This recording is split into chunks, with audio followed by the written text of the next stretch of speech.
Oh. Am I live? I'm live. Aha. Okay. Let me. Okay. Right. Well, I tell you what. YouTube have been messing about. I don't know. Am I the only one getting it? Things have changed every so often. They change things around, and okay. Let me just. Oh, Jesus! I'm doing something with a camcorder here. Right. No files. Good. I've just made another sandwich video.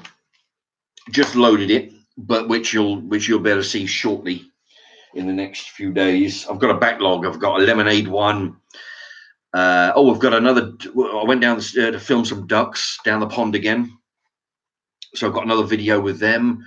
I've got a few backlogs anyway. Right. Okay. So actually, we're gonna because I was actually gonna make a little video saying that in half an hour I'm gonna be doing this, but I got busy doing the questions here, and it was getting a bit late, so I thought, right, I'll just jump in. Now, what last time I did a live stream was about over a week ago, and it was Joanna Butler, one of my mediators, suggested that I do a little competition, for the viewers, because I was talking about my DVD collection over there, and what I did, I went through. I got a load of questions. I only managed to get through like less than half of the collection. And let's see, 28. I've got 30 questions. There we go. So, and that's just on half of the DVD collection I've got. So I went through there. I tried to make them so pretty much anybody who's seen the film can answer the questions. Okay, so you don't have to be a film buff like people call me sometimes. So anyway, I'll do those in a few moments. Let me see if I get a few shout outs out of the way. Oh, hello, Canny. Hello, Mark. Saw you at the co-op yesterday. Oh, why don't you say hello? If anybody sees me, if anybody recognizes me, by all means, say hello. Ask for an autograph or something. Actually, if you do see me in the street and and you see me with, I usually carry a co-op bag because normally it carries all my crap in there, and my keys and everything else, all the paperwork I need. And I have a bunch of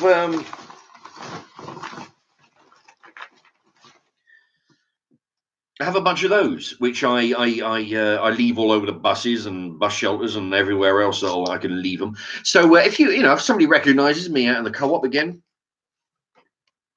then let's see, bring that down. I'll ask for one of these. You can have one of these as a souvenir, or at least you don't. You could say hello if you like, and. But see, yesterday, what was I doing? Yeah, I went to the co-op yesterday, and amongst other things, I bought these two Rustler's not hot dogs, the barbecue rib thing. It says on the packet £2, recommended price £2. It says on the shelf £1. Of course, when I go to the till, they charge me £2. So I got home, fell asleep, woke up a few hours later, just happened to look at the receipt, and turns out, of course, they charged me double. So I went back. I got two more of the burgers. Instead of giving me a refund, I took two more burgers. But yeah, no, it's a shame you didn't say hello. If you see me again, say hello. Say, oh, I'm a big fan and all that kind of stuff. But no, just say hello, and you can have a little card there as a souvenir. Ben Mundy's in the house. Peter B. Hello, Mark. Good times. Aha, Peter B. One of my mediators, just in case. There we are. Mediators, is that the word? Adjudicators? I can't remember. Anyway, he's there to keep law and order. G. White. Mark's live on a Monday. Question. Aha, yeah. Well, I got the day off, so I'm around earlier. Oh, war ready, nice top, Mark. Yeah, I'll tell you what. This shirt, it actually looks like two shirts, but it's actually one shirt because it's sort of like joined there. I got this given. It was sent to me via the PO box. I've had a PO box going for the last 3 months, which is over in about 2 weeks, by the way. But people, I can't remember who it was. I'm sorry, I've lost a bit of paper, but I was sent this. I was sent a red. What's that? T-shirt with the name of the Iron Man Industries, something, a shirt, muscle chicken T-shirt, a chicken whisperer T-shirt, and a nice dress shirt as well, and some sweets, Pringles, all kinds of things. But yeah, this shirt. Oh, and also this badge was Joanna Butler. Joanna Butler sent me this. I don't know if you can get the shadow, get the reflection off of there. Sent me that last week. Joanna Butler. That's very nice of her. She had that specially made, from a printing place. Snipe is in the house. Where can we get a badge like that? Melissa, Mark, where can we get a badge like that from Melissa?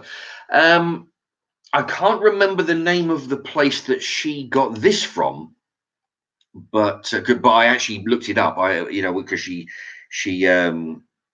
told me where she got it from, and I looked it up and had a ganders at their stuff. But I would imagine that almost any print shop would do it. I had my cards here made up in Milton Keynes, so I would imagine they might be able to have some printed. But it would pay to shop around as well. Oh, Kenny, yes, you want a badge? That's cool. Yeah, unfortunately, this is the only one. But if I do get my own printed, then I'll be handing them out. So if anybody sees me in the supermarket, like Kenny over here, then I'll give them a badge if I have any once I get some badges. But in the meantime, I'll give you a card.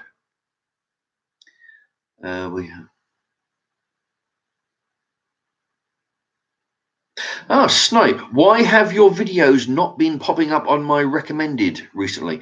You know what? I don't know, but I've heard that about other channels. That they're getting screwed by YouTube, because I've had a lot of my live streams get demonetized. Apparently people disagree with what I say sometimes, so they see fit to demonetize it. So that might be, funny enough, I've had, where's it gone? Oh, it's up. Oh, shit. Nope, that's not it. Oh, shit, I don't know where it's gone. I did a film review last week. What was the name of it? It had Danny Dyer. Anybody remember that? Had Danny Dyer and a whole bunch of people. They're in the woods. There's some mad axemen going around. I did a review of it. What the Christ? Anyway, that because there was drug use in the movie, sometimes you put that in the title search, not in the title, but in the word search below, the relevant words, and that was demonetized for a day or so because it had the word drugs in it. Because he was a drug user in the film. And that gets demonetized. Oh, and also some of you regulars may have seen that I've had a sponsor who sponsored me for a few videos. They say they're gonna apparently they're pleased with what I've done. They're going to come back in a few months when they do another promotion, and their videos got demonetized because it has the word marijuana in it, weed, drugs, that kind of thing. Not in the title again, but in the word search category. But that's the thing. What YouTube and people don't seem to understand, because I had a lot of comments about that. It's amazing how many people were concerned about my welfare. But some people don't understand. Seeds are fine. Rolling papers are fine. Owning a bong is fine. I've got two of them. Owning a bong is fine. It's just, you know, I haven't used them for ages, but I have them. But and like I say, seeds are fine. It's just the growing of them is the problem, you know. So they're not breaking any laws. This company that I decided to agree to allow them to sponsor a few videos of mine. They're not breaking any laws. So why the hell not? You know, if they were selling marijuana, now that would be breaking the law, which I personally don't have a problem with, but it would lead to issues with me being able to film it. But seeds and the paraphernalia is all fine. So anybody out there, don't be worried about my welfare or anything like this, because I'm, you know, fairly sure what I'm doing. Where can we get a Kenny? I want a bedroom here. Snapper, heavier videos. Right. Yeah. So for that reason, I think they've not been popping up. I mean, on my I did a Sprite review the other day. The one where I'm drinking out my gravy jug. You know, that one. The gravy jug's on the picture. Now, there's a kid in there who I recommended. He's called Fruit Juice Fanatic. Now, I would ask everybody, you know, to give the kid a try. Fruit Juice Fanatic. Maybe subscribe or at least watch a few. But the point is, I mean, I subscribe to his channel because I think he's got potential to make it to be a good, you know, YouTuber. He's got some make some good stuff. But his videos haven't been flagging up. Haven't been, you know, saying, "Bing." He's loaded a new video. I happen to be bypassing it, and there you go. He had a video on for the last 2 hours. So it just depends. You know, they're all over the place. Bloody YouTube. Well, oh, TDCT. TDCT. Mark, are you going to be doing any more sandwich videos? Well, sure. I've just finished one actually an hour ago, and it's on the computer. I've loaded it on the computer. It's just I haven't put it onto YouTube yet, because you know I didn't want to put that on now and then immediately go into a live stream. But yeah, I've got several. I've got a lemonade review. I've got I went down the pond and filmed the ducks. I got that sandwich one. I think I've got another dinner one to do. You know, I've got like 3 or 4 in the pipeline. You know, because what you can do, you can film as many as you like, put them on, but have them in storage on the computer. So you don't have to load it. You don't have to film it and load it straight away. You can have dozens of them and then just gradually, you know, put them onto YouTube. But yeah, I've got a sandwich one. It's really good. It's pastrami, beef, mango chutney. It's got cheese. It's got gherkin. Oh, it's got what's it called, that coleslaw in there. It's really good. Oh, Neil Fitzpatrick's in the house. Horsey Bio 68, cheese and chorizo. Yeah, I've got some chorizo sausage in the fridge. Oh, apparently Neil Fitzpatrick is Horsey Bio's dad. Hi, Dad, he says.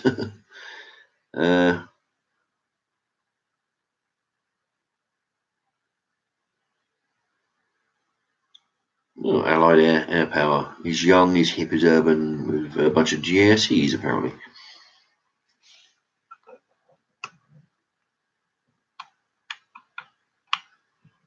Okay, I got people talking to each other.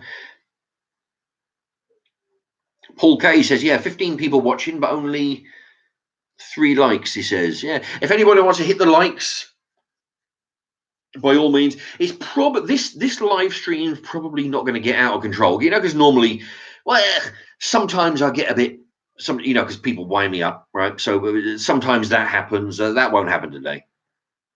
But sometimes I get onto subjects which, by the way, you know, which I've explained. I don't apologize for any of it, but people disagree with them, and then what happens is, I mean, I don't, you know, it doesn't particularly bother me, but people put the thumbs down in thumbs up, thumbs down. So what I'm trying, all I'm interested in, you know, as long as there's more thumbs up than there is thumbs down, it means that enough people like my content for me to do more. If there was a trend of thumbs down, majority was thumbs down, then I may start thinking, well, maybe people don't like what I'm doing, and but yeah, if you like what I'm doing, thumbs up. Let's show the people who are thumbs down, that there's more of you than there are naysayers. Olivia the Sleeps just got home from school. Blimey.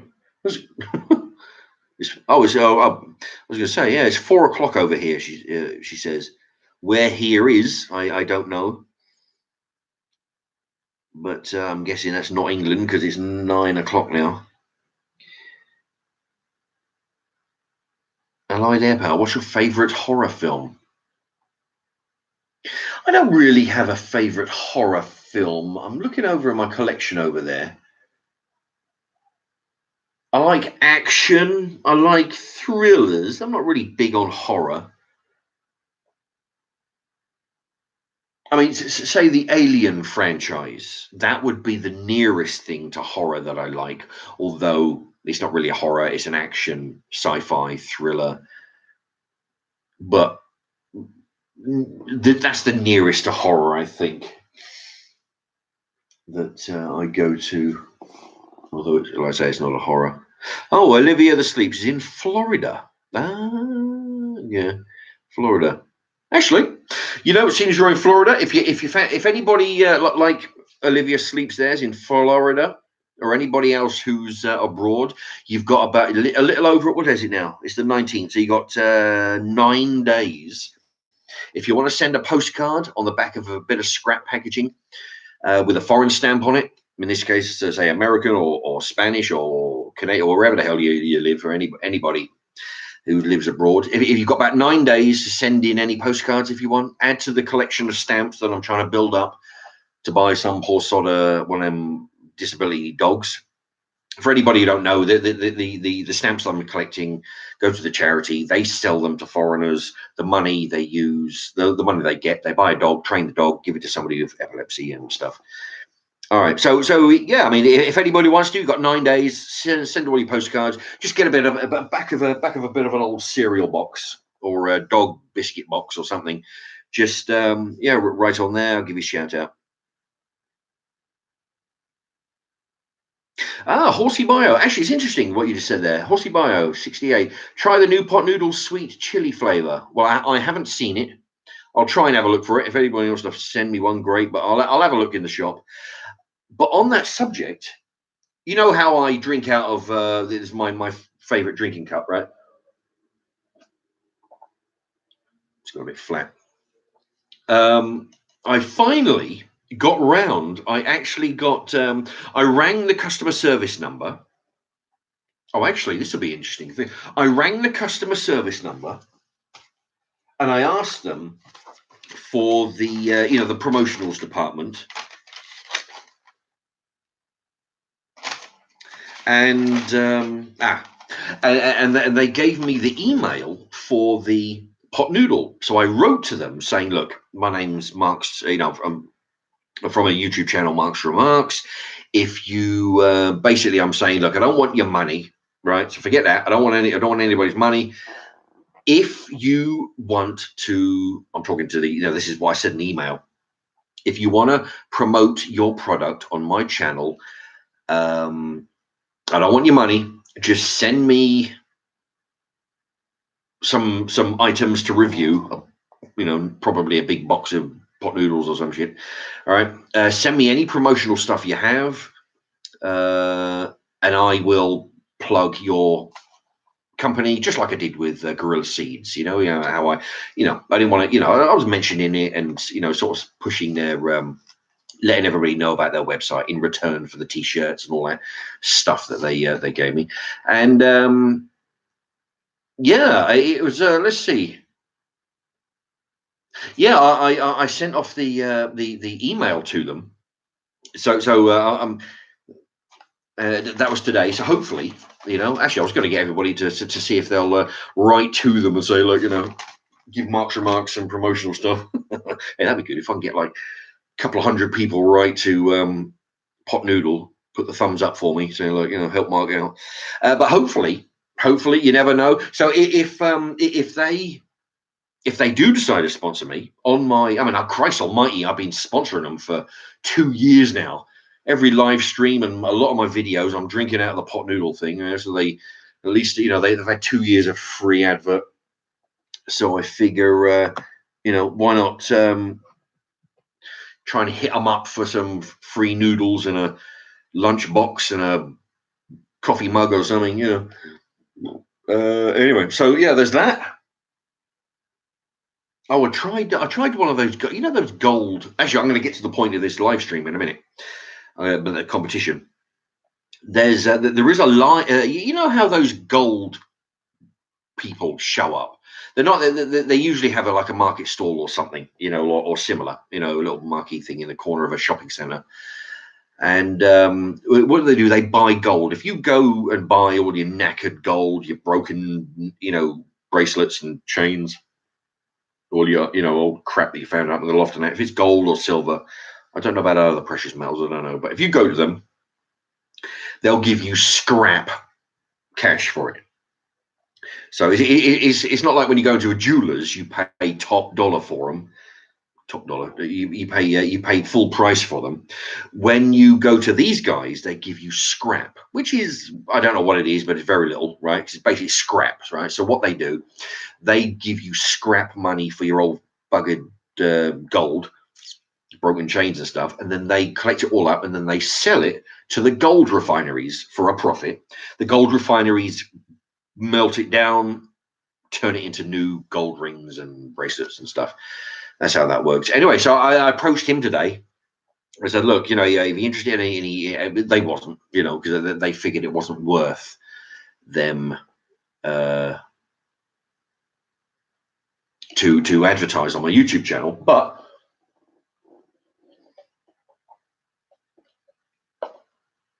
I had this really good, because if they were susceptible to it, thing is, this is what I'm trying to push, right? Because everybody who's watching, all 17 people and anybody else who's watching this after the fact or watching my videos out in the kitchen over there, my cookery and stuff, what I want is to be able to have people send me product. I don't want anybody's money, because, I used to be a business owner. And it fucking winds you up when people walk in all day and they're wanting to sell you shit, right? Or sell your services and that. They want your money. So, I'm not looking for that. I'm looking to get rich out of anybody. I figure they got to make a living. I have a platform which I can hopefully not profit from, but benefit from, right? I have a YouTube channel. So what I'm doing is I'm going to companies, and if anybody else knows anybody out there, this is what I'm trying to sell. I don't want their money. All I want is free items, a rucksack, coffee cups, anything that they do, a free sample of it, like pot noodle, for example. What I want from them is a box full of pot noodles. The gorilla seeds that I did some promotion for. I wanted some, some little knickknacks and stuff. Basically I wanted the t-shirts. That's what I wanted. The trouble was they sent me 3 t-shirts and only one of them fitted. But anyway, so I went to one of these gold places where they buy all your scrap broken gold. And I went, I said, look, are you interested? And but the thing is, he wasn't, because he couldn't see the benefit of advertising on my YouTube channel. Although I didn't really get a chance to explain a whole hell of a lot because, he wasn't interested. But that was the plan I had in my head was, because what would I do? There's no way I could get, aside from his money, what other services and products can I get from him? And I got to thinking, because I was at work and I'm thinking about this, and then suddenly Shirley Bassey with Goldfinger came up over the radio, and that's how the idea came into my head. I went to because what I wanted from this guy was, if I was to do promotional, so shout out to Johnny's broken gold refinery, that's I'll be doing a promotion like that, just like I did with the gorilla seeds, and in return, rather than cash, like I say, I was going to get, like, say, say if I did a series of, say, 10 videos and I did a promotion on each of the 10 videos, that'd be £1 increments. Say £1 a video, £1 a video shout out, and I do a series of 10 of them. So that's £10 that would be owed to me. But instead of cash, I'll just take £10 of silver, £10 of gold. £10 of gold would be like fucking, 3 or 4 little links on a small gold chain. Okay, but that's but that's fine. I don't want the cash. I just want the little products. And the idea is, what I'm thinking in my head was, I'll do enough of them, and over a period of time, I'll have a cup full of gold, which then I won't go in the loft and do it. No, I'm fucking crazy. But I'll go in the loft and I get my blowtorch down, which for melting metal, and I was going to melt. I was going to show everybody, make a little video of it, show you what I've done and how much gold I got and all that kind of shit, and then get the blowtorch and melt it all down and make a little nugget out of it. If it'd take me a year to do it. If I did constantly. Plugs for this gold, people, so yeah, but yeah, I mean, he wasn't interested. So I wrote to another one. If I find any more, I'll write to them. But I don't know how susceptible the companies, the big companies, are probably not going to go for it. But yeah, I mean, if anybody knows one of those guys, they have a little kiosk in the corner of a supermarket or shopping mall, shopping center. Then sometimes they set up, send them my way, because that's all I'm looking for. Just a £1 worth of one pound. Not, I mean, £1 won't get you a grain, but if I did like 10 or 15 cookery videos, and I mentioned them in each of the 10 or 15 videos, that'd be 10 or 15 pounds, and then that'll be like I don't know, 3 or 4 little links. Build them up. Because I want to get my own little gold nugget. I mean, I've got a crucible somewhere. Oh yeah, I think so. But yeah, I've got like a little crucible. A crucible's like what you put the metal in, and that's what you use as like a bowl to put in the fire. And so. But yeah, no, that's the idea. So like So I mean, if anybody ever any other companies, it's not your money I'm after. It's just some free crap. Some free shit. That's what I want, just some t-shirts and free. I wrote off to a takeaway as well. I won't give you their name because they haven't wrote back yet. But I wrote back saying, look, in exchange for some free stuff off the menu, I'll give you a shout out, and I'll tell everybody where you are and all that kind of stuff. Anyway, but that's it's funny because for me, that kind of thinking is actually quite logical, But when people hear me talking about that at work, they think, Christ almighty, you've got some, mega mind going on or something. I mean, I was telling this guy about how I figure I'm going to try and get some free gold out of these companies, And he was like, well, impressive shit. How do you think of that? But to me, I don't know. I mean, does it make any sense to anybody? I mean, for me, it's just logical, he's just trying to get because from a person who's had a business, the worst thing you could do, unless you're really good at selling, is to walk into a shop and ask for their money. I've got this service and I want you to pay for my service to come in and whether it's we'll clean your carpets on your or we'll paint your shop, or we'll do this and do this, but we need a fee. That's what small businesses don't want to hear. It's I mean, by all means, leave your leaflets and emails and stuff, but but if you walk in and say, I will shout your business out all over my internet thing, all it costs you is something that you do. Give me a free pizza once a fortnight, or so. That's so anyway, so that's what that's how I'm going to try and get some gold together, and if that happens, I'll make a nugget. And let's see, what is Pete and Dawn? Oh, thank you so much. They've donated again. They're right generous, these two. Let me tell you, it's every live stream they're throwing in. Pete and Dawn have donated £2 for the pot noodle fund. They say, "Oh, thank you very much for the pot noodle." Of course, yeah, to go try that new flavour. Oh, that's very generous of you, Pete and Dawn. Thank you so much for your £2 donation. They're they're always writing in on the what do you call that, the PO box thing.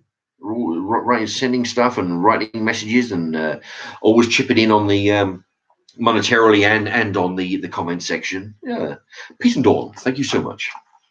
All right, let me tell you, I've got I've got 17. But right, I tell you what, I've got 17 people now. What I'm going to do? Oh, yeah, look at who's this. Pete Thomas is in the house. Hey up, Mark. I've received. Oh, great. Bloody hell, that's quick. What I did with the Crown Grove today. Thanks very much, mate. He says, "Oh, well, you're welcome, Pete." Pete Thomas there, who, by the way, has a channel. So if you want to go put your cursor over his little comment there, Pete Thomas, and you can go onto his channel by clicking on there, and then come back. Okay. No, when I did the review on the products that that seed company sent, they sent me a load of seeds. They sent me a load of rolling papers. What else? And a couple of grinders. What you do, you got these two little plates with jagged teeth on it. You put your herbs and your parsley and whatnot, and you grind it together, and it pulverizes it. And but so I sent him one of those. I wasn't the woman in the post office told me it was going to be Wednesday, but today's Monday and it's arrived. So yeah. That's yeah. So yeah, but so I'm guessing we'll be seeing that on some video shortly, I guess, because he's into the old Pete Thomas there. He's into the peppers and the spice. Oh my God, he's got a good collection of peppers, or gunpowder as I sometimes refer to it. But yeah, he goes in for those spicy stuff. So no doubt we'll be seeing that, and he'll give you a demonstration of how to crunch up the herbs. I would imagine. Oh, Paul K, why don't you rent a billboard for a week in a shopping centre? Yeah, if I win the lottery. Bloody hell. Paul K goes on to say advertising on a billboard in the UK can cost as little as £20 a day. Interesting. Oh, actually, are you talking about those electronic ones that you're walking towards it, and then all of a sudden it'll go off, and then it'll flip? It's like watching a TV in the street. You turn and you go, and it's something else. That'd be interesting.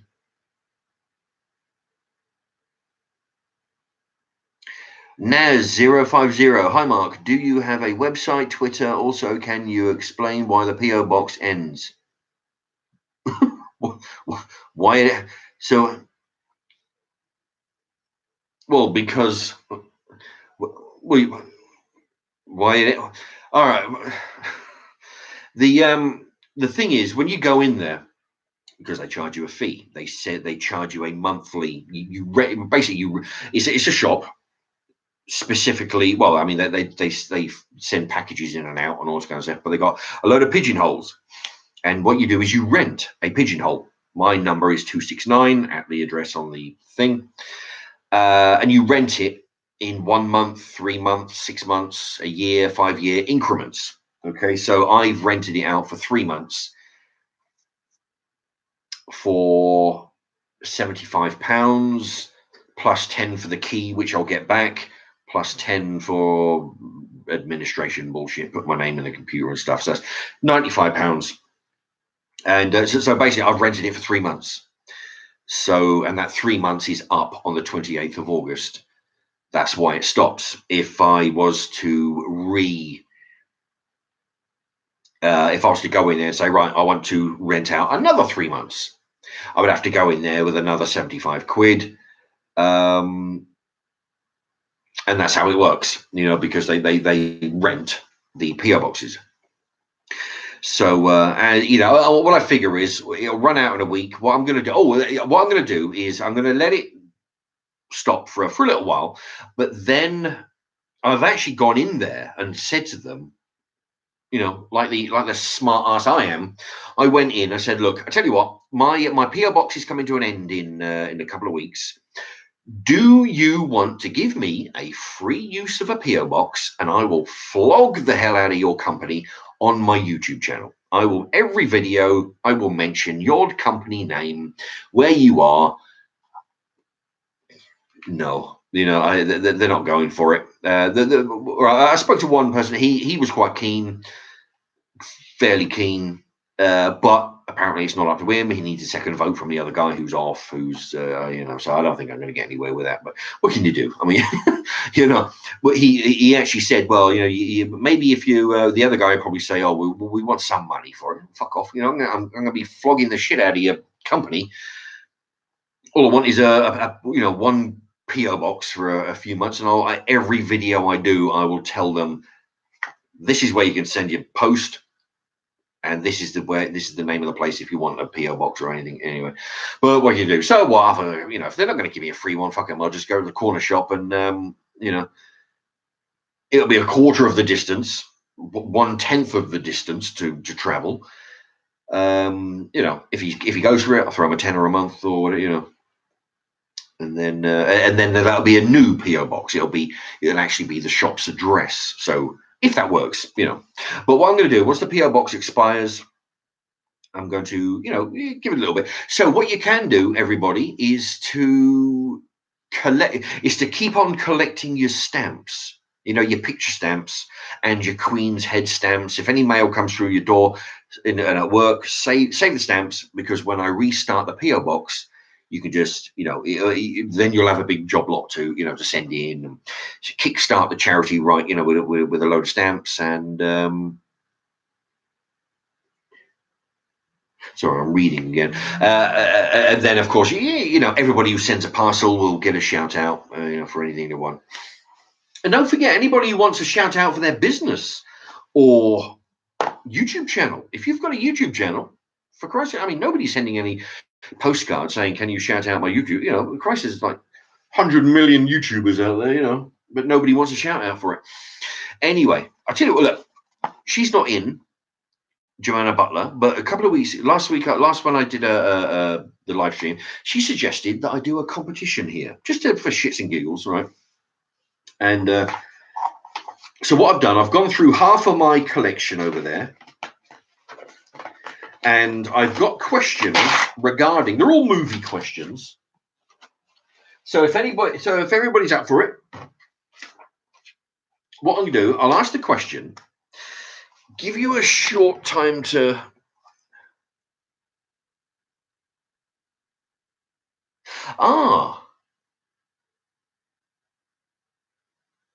Oh, that's a shame. Pete and Dawn, we want to send you a postcard from America, but won't be till September. What should we do? Oh, right. Okay. Well, like I say, the PO box will be finished, like you'll know. What you can do then is, you don't actually have to post the thing.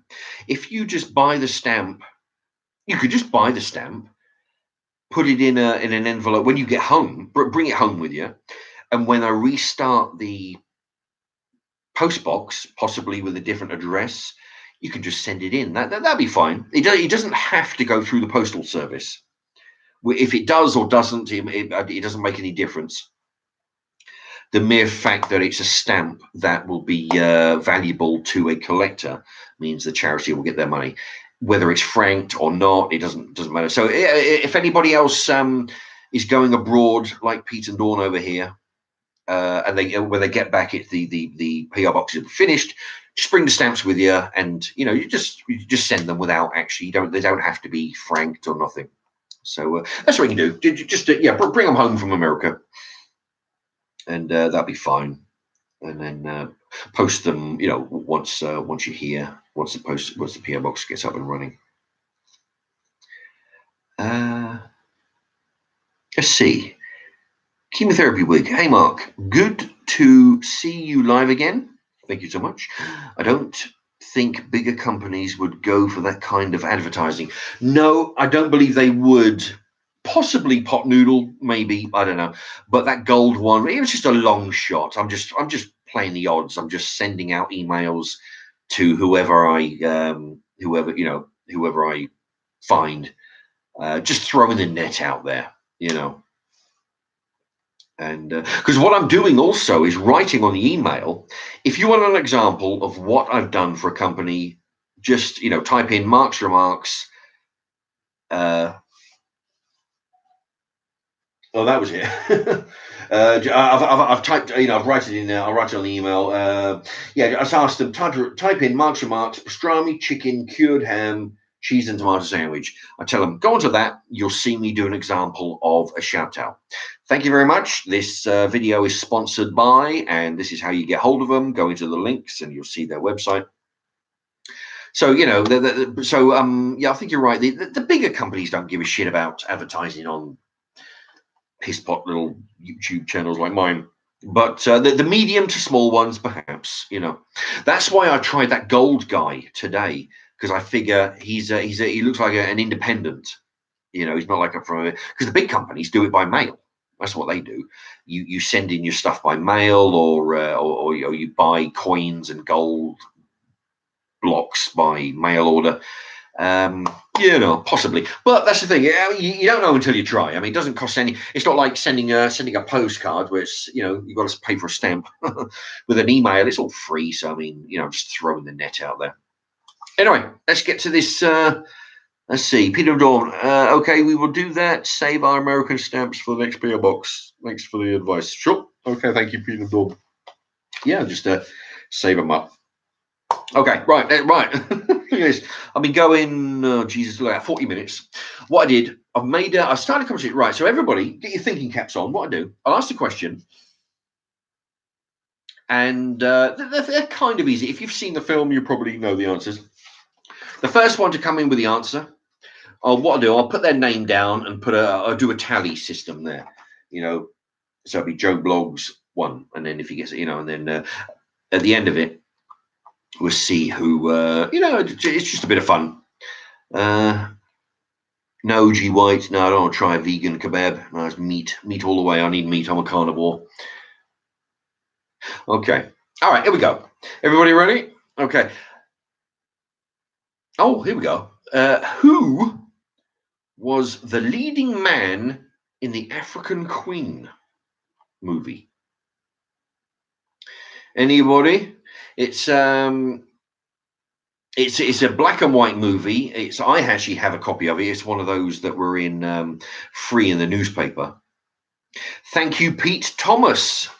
Humphrey Bogart. Okay, so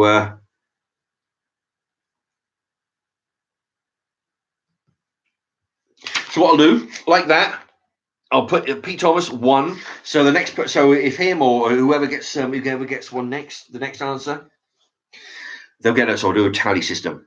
Yeah, there you go. Oh yeah, and Naz 050 says Hepburn. Okay, well that was the leading lady. Yeah, actually I should have done that as a question as well. But anyway, but yeah, you got the idea. Paul K. Forrester. Who the fuck? Oh, old fart remembers it well. Yeah, Pete Thomas and Katharine Hepburn. Yeah, there we go. All right, so Humphrey Bogart was the answer. Okay, number 2. Oh, and this is related. What was his drink of choice? What was Humphrey Bogart's drink of choice in the African Queen? Now this is it was a drink. I mean, it wasn't he wasn't drinking it to get drunk, or he wasn't alcoholic or anything. There was a specific reason for him drinking. Oh, there you go. Peter B. Gin. Yes, it is.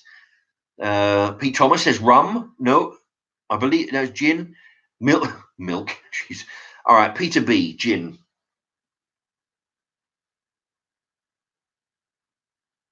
Peter B.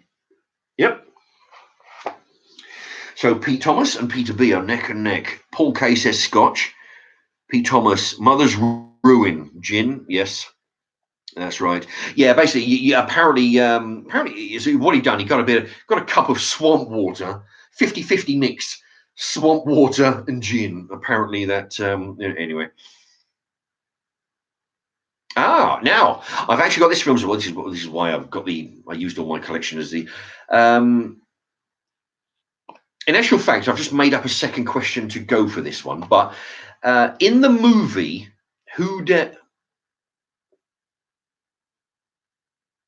what is if he fucked it up.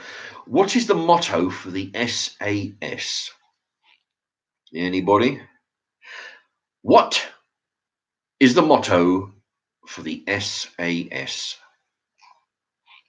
And it's the name of Pete Thomas. Yeah, there you go. Who Dares Wins. Pete Thomas. Actually, yeah, and Peter B. Peter B was it was about a second behind Peter B. You get a shout out for that anyway. But Paul K. Who Dares Wins. G. White. Who Dares Wins. Billy Millen.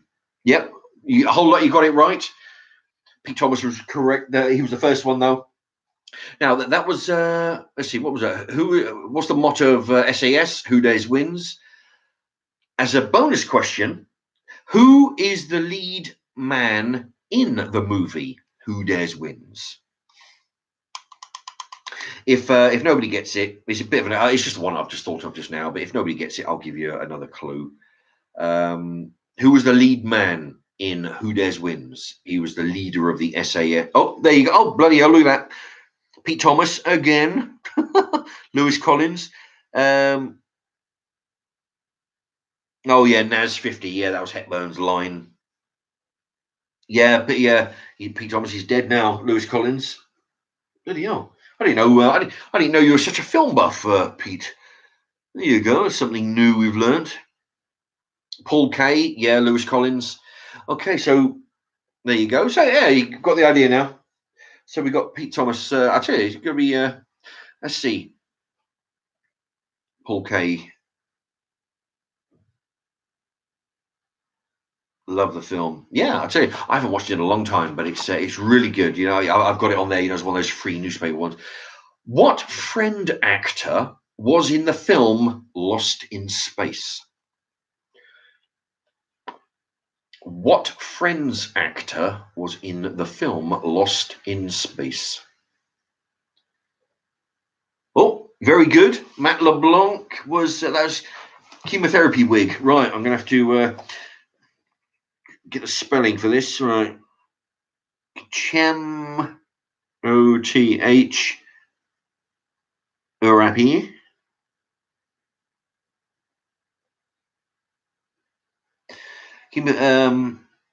And G White got that right as well. Right, chemotherapy wig. Yep, Matt LeBlanc is the answer. 1 point for you.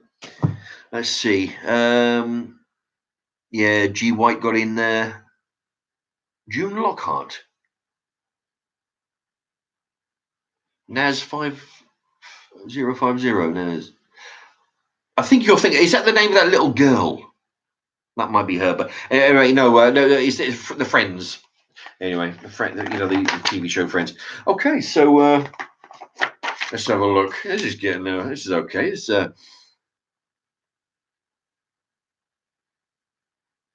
okay. Who is the male lead in the movie Mr. and Mrs. Smith?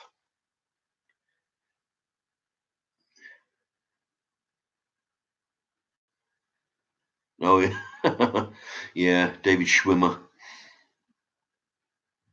There you go. Chemotherapy wig, says Brad Pitt. Very good. G White comes in second place. Pete Thomas, Billy Connolly.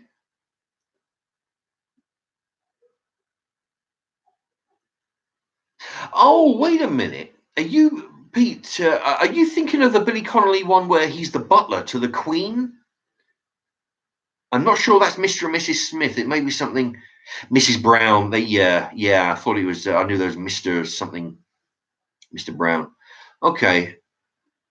Paul Kane, Naz 050. They got Brad Pitt, but they're in second place to chemotherapy wig.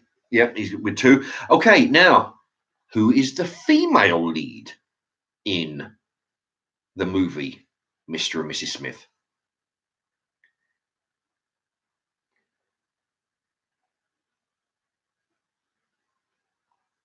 Ian King is in the house. Just finished from work. Yep, it's not too late to join in. Just dive in. At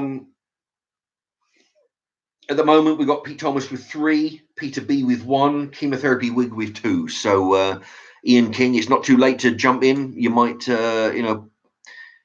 Whoever's first with the answer gets the point, and then 2 or 3 people afterwards get the shout outs and stuff. There you go. Angelina Jolie. That's from Chemotherapy Wig. G. White. No, it's not Jennifer Aniston.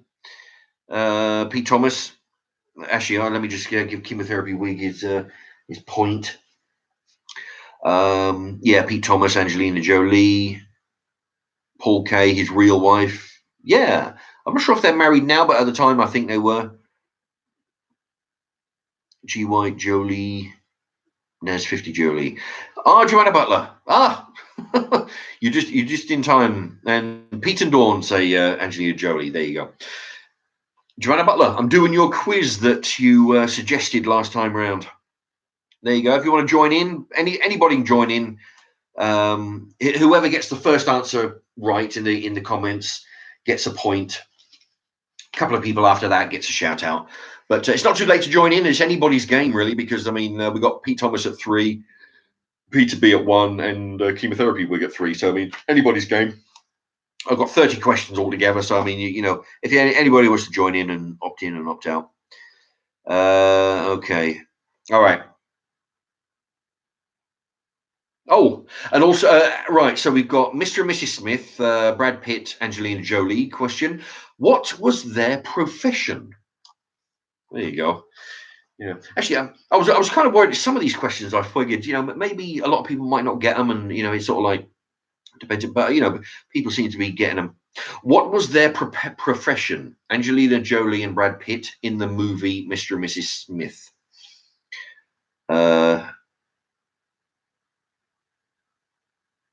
Oh, yeah, Pete and Dawn's talking to Joanna Butler. There you go, Joanna Butler. I'm wearing your badge today that you sent me. Actually, yeah, okay. Joanna Butler. Okay.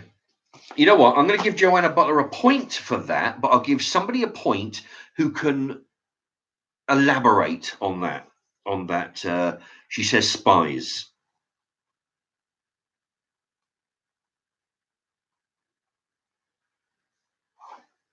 All right, Joanna Butler, 1 point. Hitman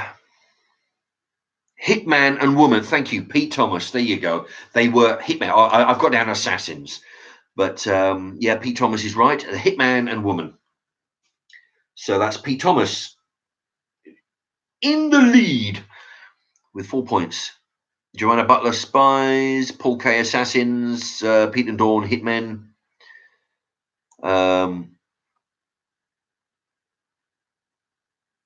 Actually, that's what I was going to say. That cause some controversy there. Pete and Dawn, hitmen, on the hit people. all the do-gooders are running around now. Not allowed to say hitman. Like when people say spoke. In my day, it was spokesman. Now it's spokesperson.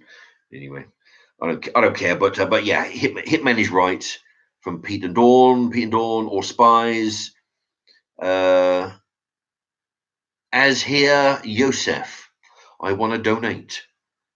Well, go right ahead. I'll give you half a point. I'll give you half a point for any donations.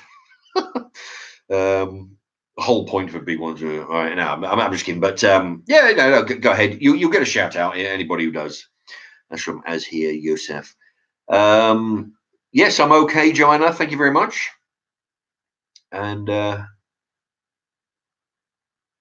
hit persons. Yeah, from Peter B. Pete Thomas. Hit persons. Yeah, politically correctness is all crazy.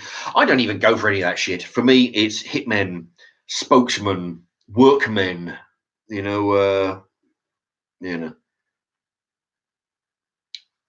and Dawn, FBI. No, they weren't FBI.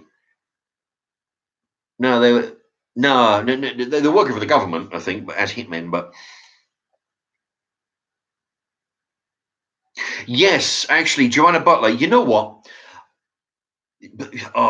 Somebody asked me that the other day, and I wrote to them to explain that there's what happens is I go. I'm going to diversify for a little bit just before I go on to the next question to answer Joanna Butler.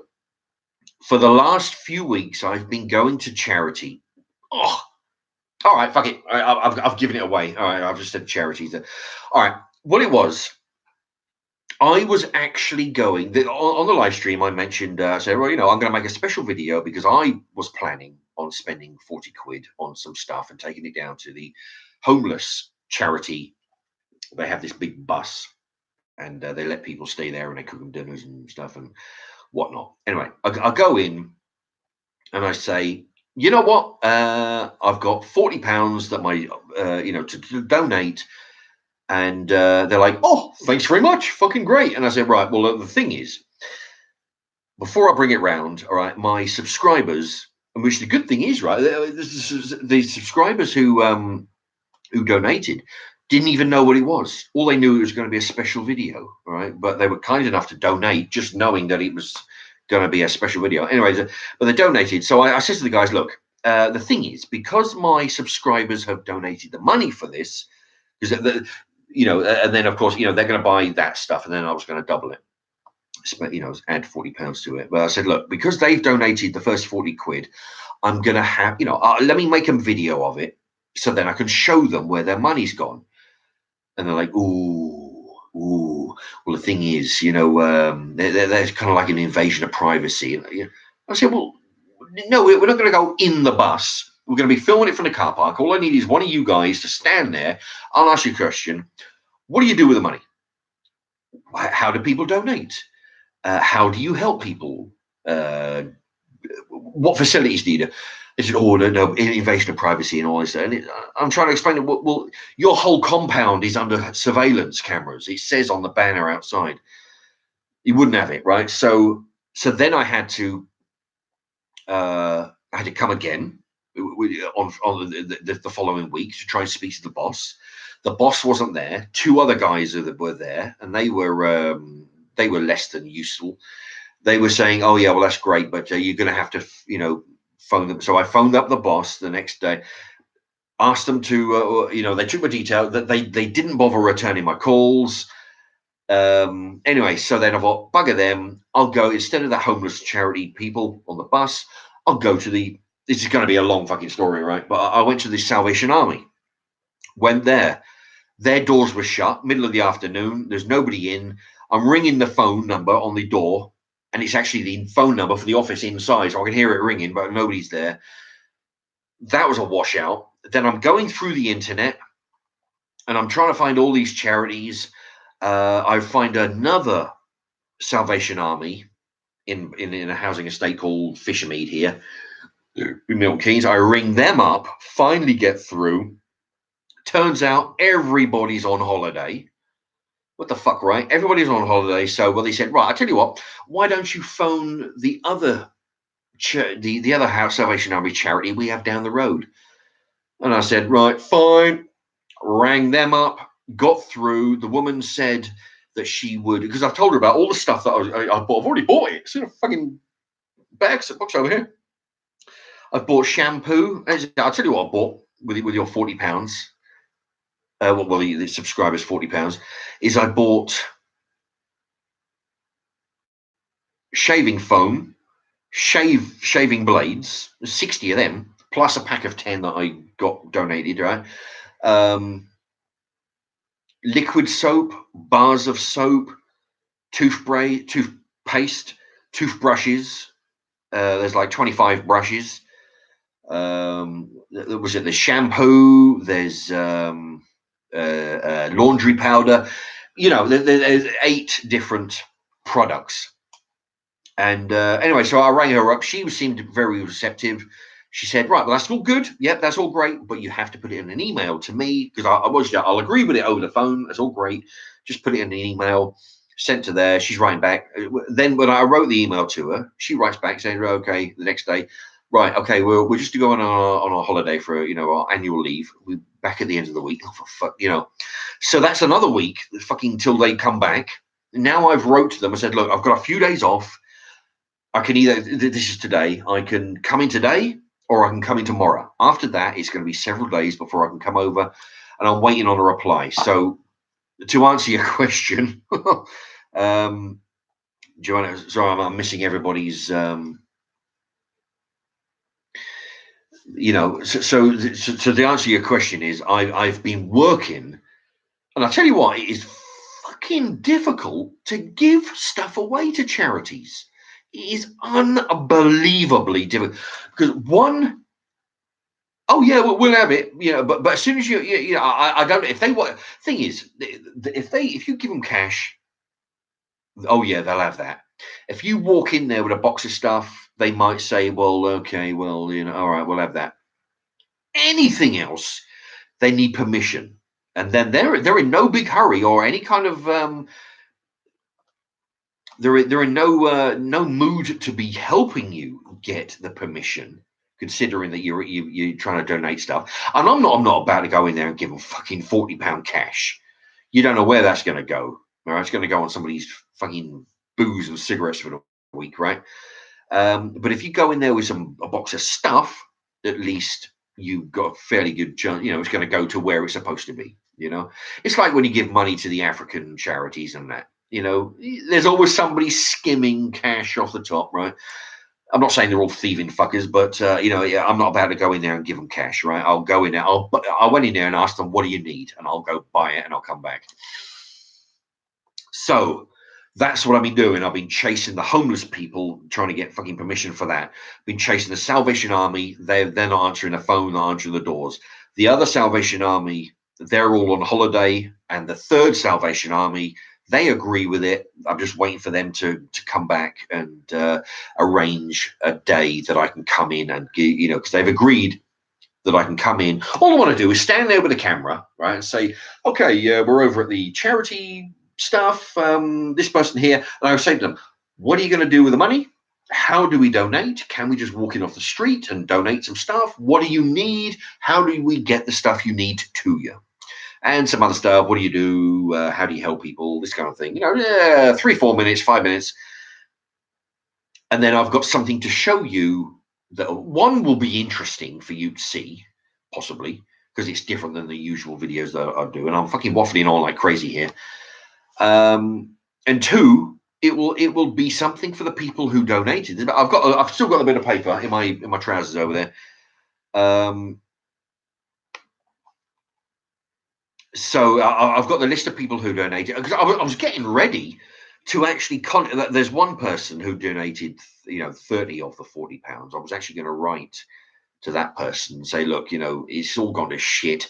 Give me your address and I'll post you the money. I'll do that. If I can't get hold of these people in the next few days, I'll just do that, because I've spent the last 2 weeks chasing 4 different charities to try and give them stuff.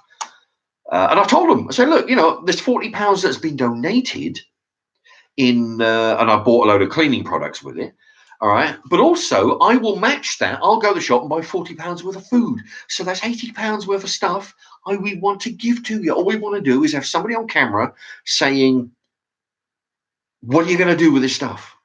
Because, if I gave a YouTuber, if I was you and I gave me a bunch of money, like you did, to donate, I'd fucking well want to know where it went, especially if I told the people it's going to go to a special video. Although it's only now that I'm telling you where it's going. But I wanted to keep it a secret. I didn't want to tell you. I didn't want to give you too much detail, because it's going to ruin the thing. But it's been over 2 weeks now, and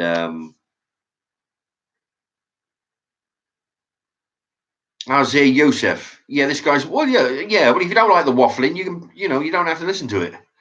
But it's like, it's a long version of answering somebody's question. But don't stick around. In fact, any more of that, and you'll go on a timeout, I reckon, because I'm in a bloody mood. But it's just pissed me off, This fucking you people were good enough to give me the money, and then you entrusted me to go do some good with it, and then they fucking run around. Anyway, so if they don't pull their socks up and get with it, then I'll just Anyway, Joanna, keep the money, don't worry. No. Well, the thing is, no. People donated it specifically for the, because it was a good cause. But especially Sweep Sings donated 30 quid. Yeah.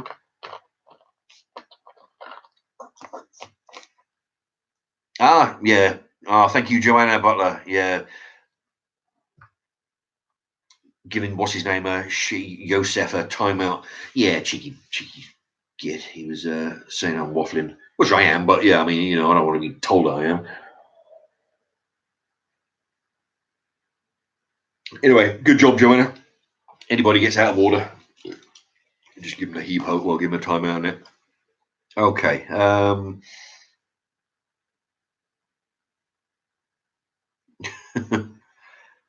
Do my head in, Pete. Yeah. Anyway, so that was a long version of what it was. I might see that. So what I'm, and I really want to get back to the questions, but what I'll do is this is what I'm saying to people. If when I ask people to, I mean, I didn't, I didn't ask for it. People donated on their own account, but I just said that I was going to do this on my own, and people jumped in and jumped on board. But if everybody was to, like I always say, if you allow the at the beginning and the end of the videos, you get those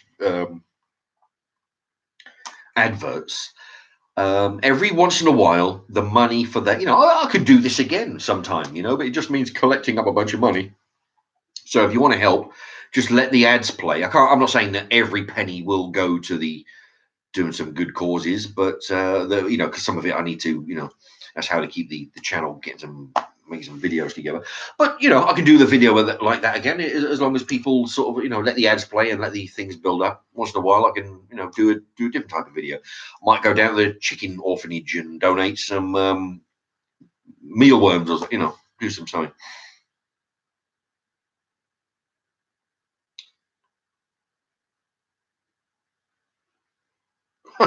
Yeah, that's right, Pete.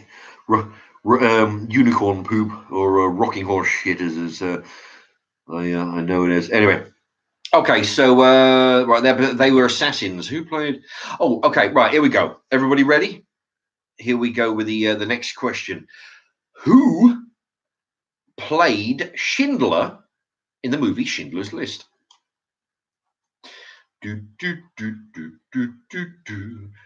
Oh, Peter B, 199. Good work, Mark. Your channel rocks. Thank you very much. You rock also, Peter B. 199 for Peter B. Thank you very much. Very generous. Yeah, nearly. It's yeah.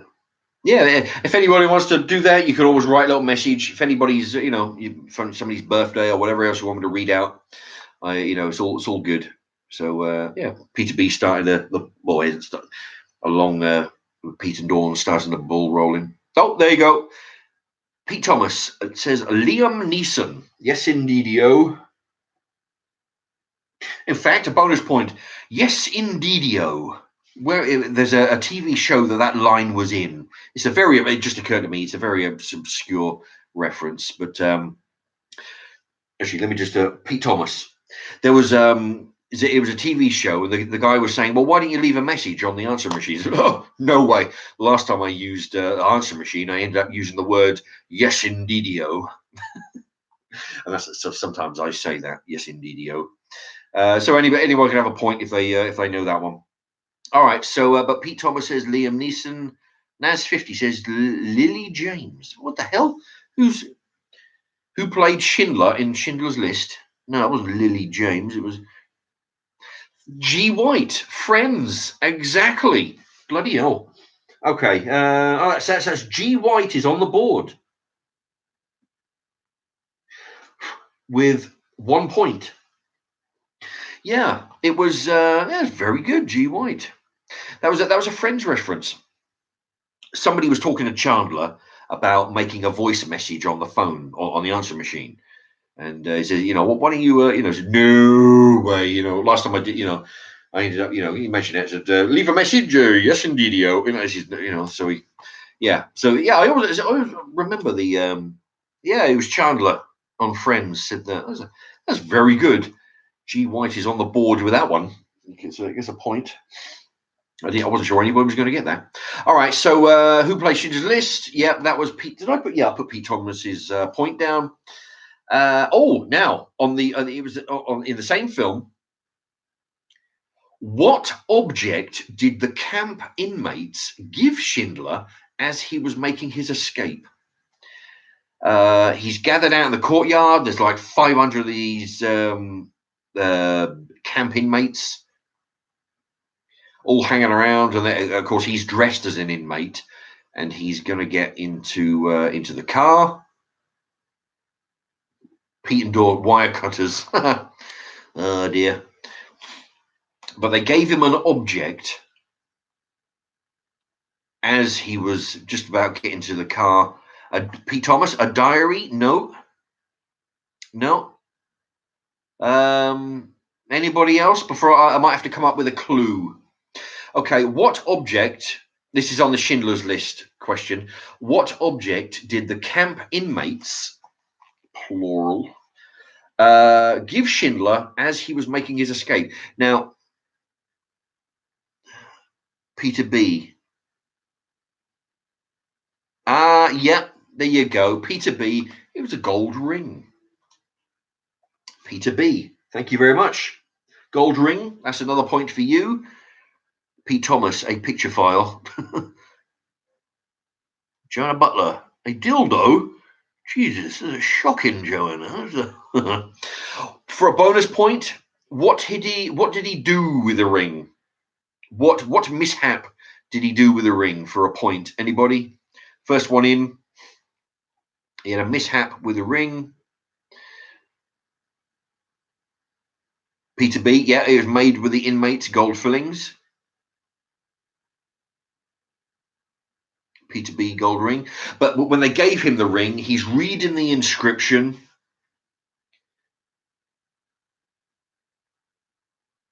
Oh, Jesus, look at it. Look, somebody's asking me a question about Heinz beans.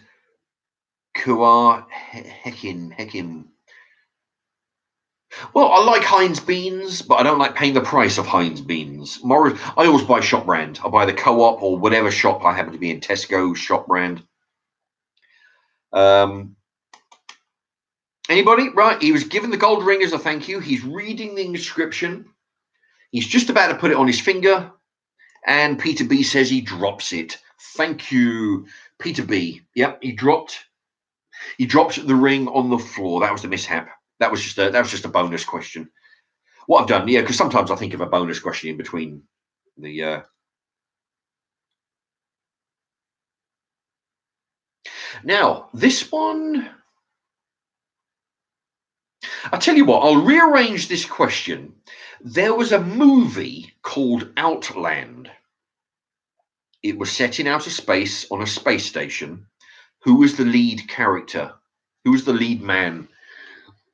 That wasn't the original question. I've just rearranged it so now I can get two questions out of this one. In the movie, oh, there you go. Who's this? Pete Thomas. Yes, very good. Sean Connery. Pete Thomas with Sean Connery. Now, so the original question was Sean Connery in Outland. What was his job? What was Sean Connery's job in the movie Outland?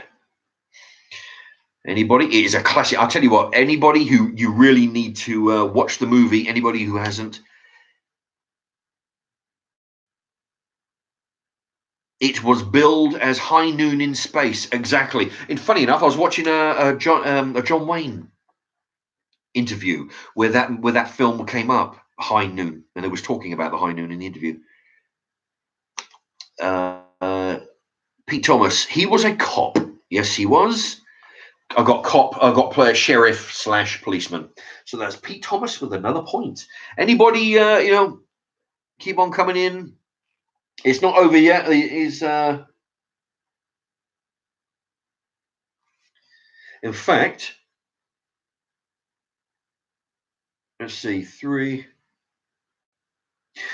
I mean, Pete Thomas is 4 points ahead of Peter B and Therapy Wig. So, I mean, it's still anybody's game. Joanna Butler's got 1. G. White has got 1. So it's anybody can. What's it? I think I'm up to 10 now. Actually, although I've been adding a few extra questions into. He was a cop, Lee Merton. How's tricks, Mark? Glad you liked your DVD. Lee Merton, very good. Your review on Severance. That was it. That was the name I was trying to think of earlier. I was talking about that got banned for a day. Well, not banned, demonetized for a day because the word drugs and marijuana in the word search. Ah, right. Let's see. Lee Merton, how's tricks, Mark? Very good, thank you. Glad you liked your DVDs. Lee Merton sent me a few DVDs, which I did a review. I've already watched that other one. I've got to film a review on that, but I watched it already. The film I reviewed already was Severance. He likes the review. It was brilliant. You've sent me a few more. Oh, thank you very much. I shall look forward to that.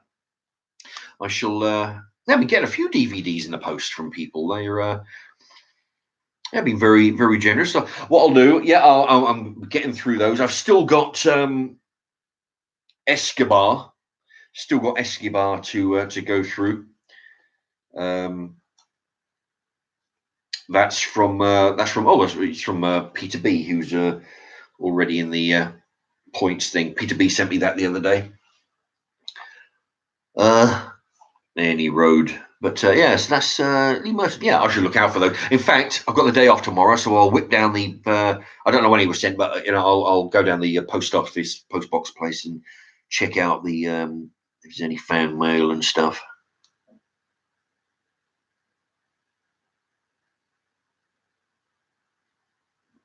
Mad Maz, Mark, you are a very good cook, but I think you were born to be on camera.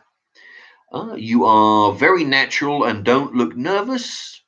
Not at all. No, somebody asked me that last week. Do I ever feel nervous in front of camera? In actual fact, it's funny. I feel more comfortable on the live than I actually do on the. I'm comfortable in the kitchen filming food reviews and food cookery and stuff. But I'm actually, I'm very comfortable in there, but even more so on the live. You are very natural. Don't look nervous. I have a feeling you are going to achieve something, Mark.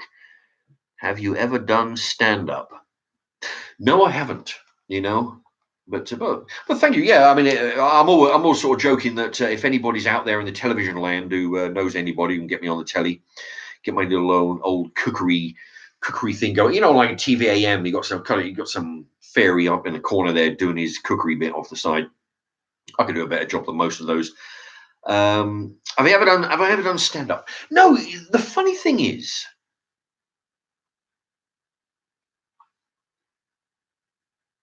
when it comes to jokes, people have said to people have said to me sometimes that the things I say are really funny, make them laugh. Sometimes the things I just say, because I don't often filter myself. I'm not a very PC person, so that makes the things that I say seem outrageous or shocking or surprising.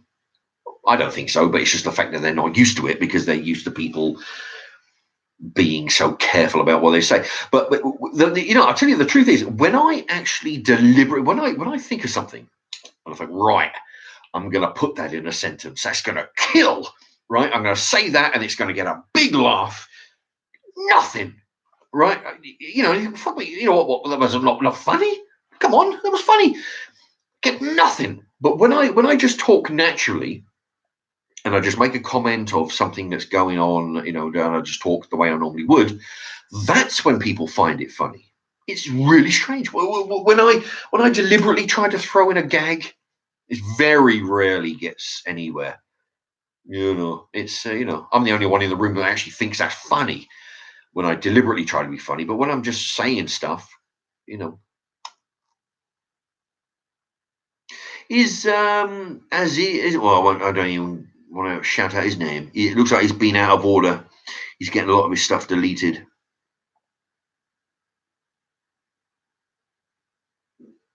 Oh, thank you, Mad Maz. Mark is trying his best, he says. Well, that's the thing. I do have a habit. I do have a habit of going on to tangents. When somebody asks me a question, I'll do a 10-minute thing on. Anyway, but I want to get back to this. I want to get back to this if anybody's still interested. All right. Here we go. This movie. You know what? This one, I'm going to add another question to this. Okay. In fact, I might be able to. I'm going to rearrange this question. I actually got one question, but I'm going to rearrange it so I might get 3 questions out.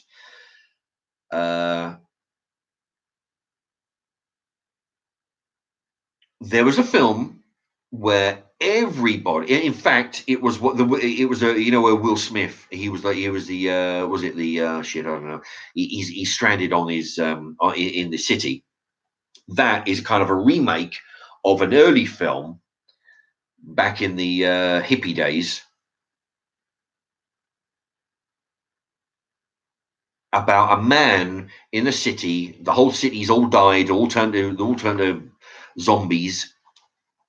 No, it wasn't Hancock. No, that was a superhero one. I am, yeah, well, Pete, I Am Legend. Yeah, yeah. Will Smith did the Pete I Am Legend, but it was the I Am Legend was a remake of this earlier movie. I'm trying to sort of word this carefully so I don't give it away because I'm trying to get 3 questions. But there was a man. He's in the city on his own. He's going a bit stir crazy because the crazies know. No, G White. All right, I'll tell you what, I'm probably being a bit too obscure. The lead man in the movie Omega Man, who is that? The lead man in the movie Omega Man. Yeah, I tried to get the question to lead on to Omega Man, and then tried to get a question into the lead man. And the third question would be, what year?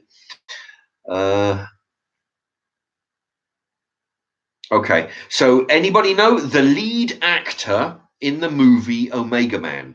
Omega Man was not the original. There was actually one before that with Vincent Price, and that was a big bag of shit. That was. But anyway, Vincent Price did one. That was back in the black and white days. Then it was this, and then Will Smith did his I Am Legend, which was a remake. Okay.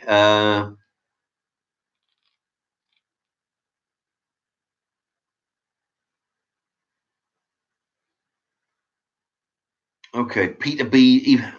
Even Peter B. doesn't. Oh, Peter Thomas. Even he doesn't know. Blimey. All right, Scotty B. Hello, Mark. Just wanted to let you know I will be watching on the rerun. Good night. Ah, okay. Well, actually, on the reruns, get yourself a pad of paper. See if you can answer all the questions that I'm going through on the. See how many you do. Okay. There you go. Cons Customs 1. Charlton Heston. Yes. So he's on the board. Customs. Okay. 1 point for you. Yeah. Customs. Charlton Heston was the one. He played the lead man. In fact, he was the only man in there for like 3/4 of the movie. And the movie was called Omega Man. Charlton Heston was the lead man. Anybody?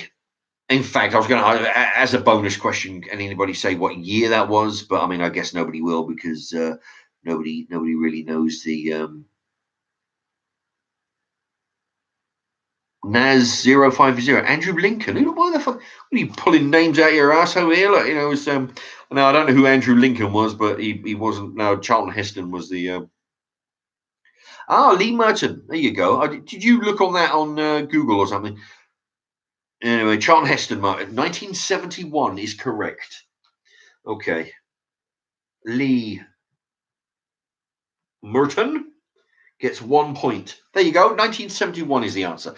So Charlton Heston was the lead man in Omega Man in 1971. There you go. So Lee Merton is on the scoreboard. Now, question number 12. Name the wrestler in the movie Hotel Artemis. This is the most recent movie that any of these questions apply to, I think. I actually picked it up for secondhand a couple of weeks ago. Lee Merton he has a good memory. Very good, yeah. No, it's very good. I tell you, it's hard to find something because I have a memory for very small details. what I did, I looked at each of the films and thought of a question relating to that film, and I just happened to retain stuff. But it's funny. No, G. White is not The Rock. Pete Thomas, it's not Steve Austin. And Lee Merton. Yeah, I mean it's hard. You know when I go to work and I throw in a movie quote, even that one. Actually, I won't say it because I don't know whether I made a question of it. I can't remember. Actually, I don't think I did. But yeah, it's hard to find people that actually know or retain movie information now, you know. No, Naz50. No, it's not Hulk Hogan. This movie is within the last year. Name the wrestler in the film Hotel Artemis. Now, John Cena. No, it's not. That's G. White. It's not. Jesus Christ, Jess is going to keep on asking that question about my favorite sandwich.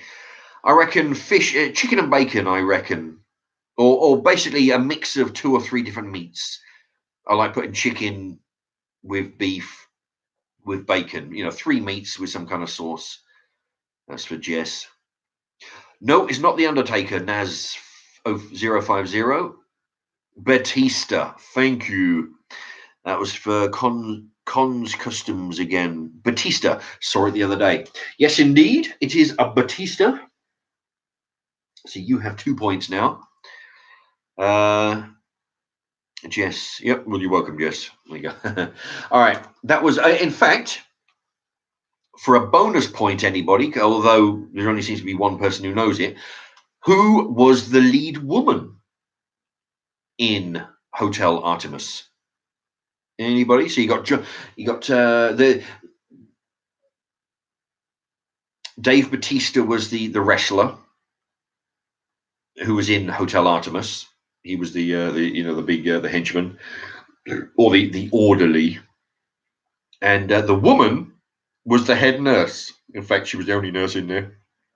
Basically, Hotel Artemis is a place where crooks and criminals pay a membership, and if they get shot up and stabbed and whatnot, then they go in there and she patches them up. And Cons Customs is the first one in with Jodie Foster. In fact, you've put Josie Foster, but well, I reckon we can let that. I don't want to be too strict. All right, so a point for you and a shout out for Pete Thomas, who's half a second behind.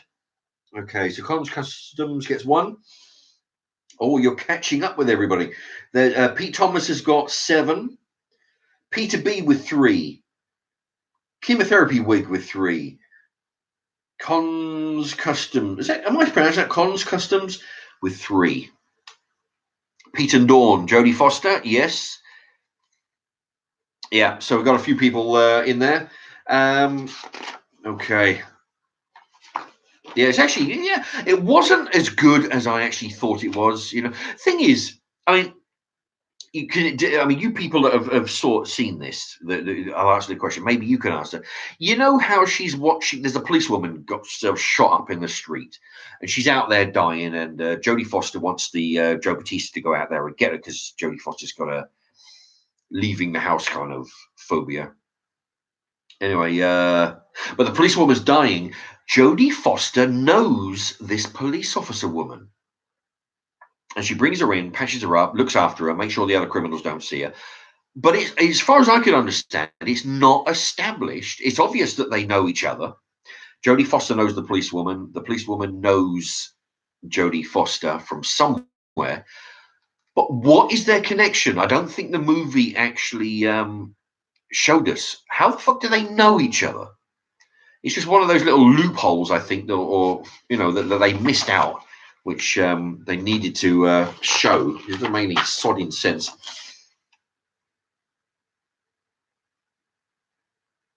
Oh, okay.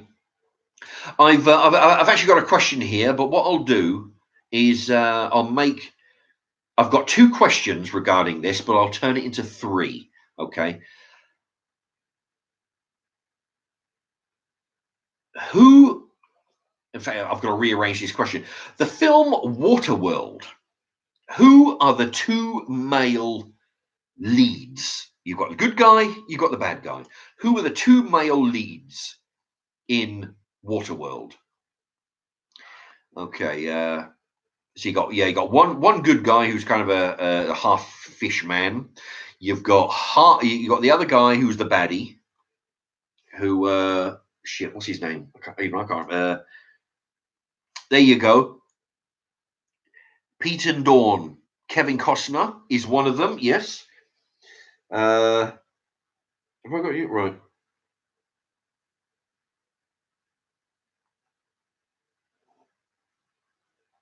Okay, so we got Pete and Dawn, Kevin Costner. That's correct. Pete Thomas, Kevin Costner. I guess that's correct as well. Oh yes, you going to shout out now? But Pete and Dawn get the point for that one.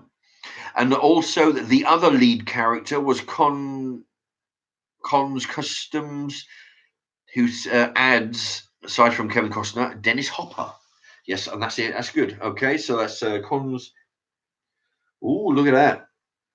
So Cons Customs with 4. Pete's in the lead. Pete Thomas is in the lead with 7. Okay, so Waterworld. Who else we got? Yeah, Lee Merton, Dennis Hopper. Okay, Waterworld with Kevin Costner and Dennis Hopper. So they're the two leads. What was the name of the place that everybody was searching for? The name of the place that everybody was looking for. It was the good guys, the bad guys, everybody in between. They're all looking for this one place. What was it known as? Sanctuary, Pete Thomas? No. No, not Sanctuary. I'll give it I'll give it a few more seconds, and I'll try and come up with another clue. Oh, there you go. Cons Customs Dryland, exactly.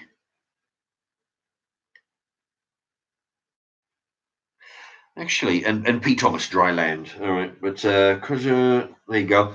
1 point for. Where's he gone? Cons Customs.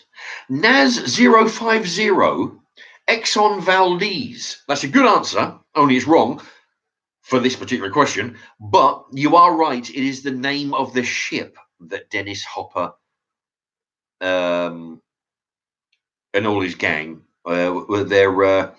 that's the name of the ship that they travel around on, the Exxon Valdez, which would have made another good question, actually, if I'd have thought about it. Now, in that movie, Waterworld, what were the bad guys called? What were the bad guys called? There you go, Pete and Dawn. First one's in with Smokers. Pete and Dawn. There you go. That's 2 points. That's a second. You've got 2 points now. Yeah, Pete and Dawn, Smokers, the Smokers, which has always confused me because I mean this movie's like it's got to be 200 years in the future. I mean for the amount of barnacles that are on the Exxon Valdez, there's like 4 feet of barnacles on there. 200 years, they still got jet skis and they still have cigarettes, which is I mean where the Christ are they?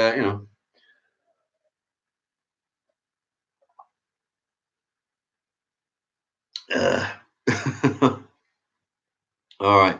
G White, how many points am I winning by, Mark? All right, G White. Well, you got 1 point, G White.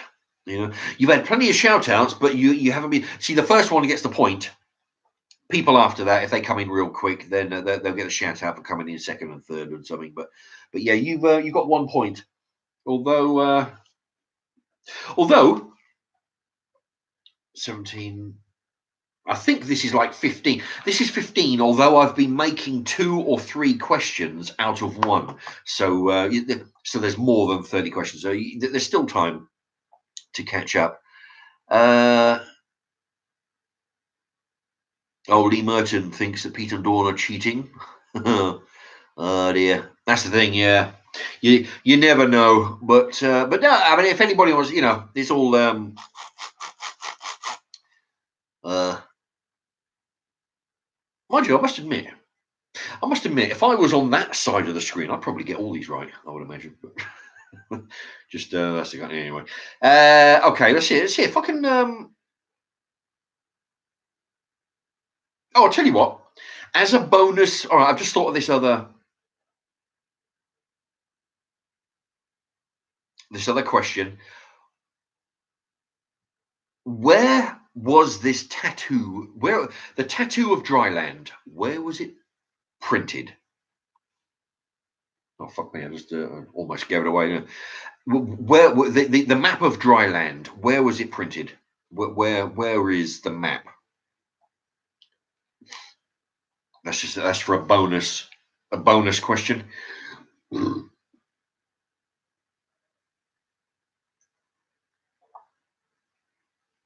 Okay.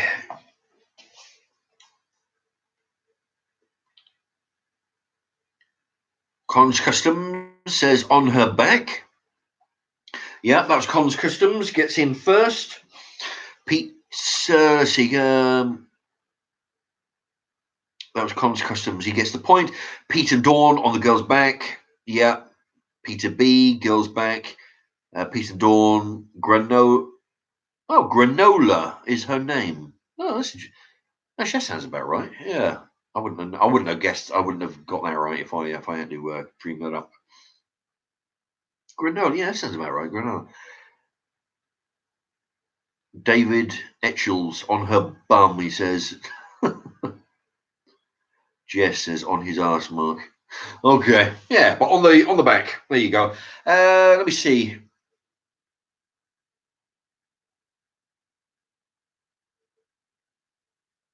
Okay. Now,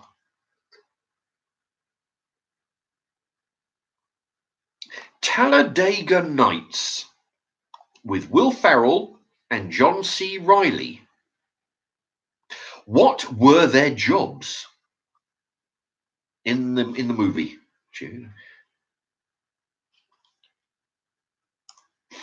Talladega Nights with Will Ferrell and John C. Reilly. What were their jobs?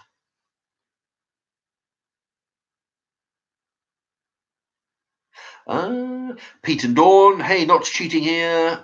They just love the movie. It is a good movie, actually. Yeah, it's very. It's ages old. I don't know when that came out, but it's got to be before 2000.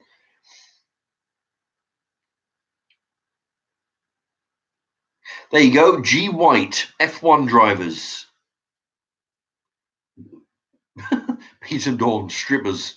Well, actually, let me just give G White his point for race drivers. Peter Dawn, strippers.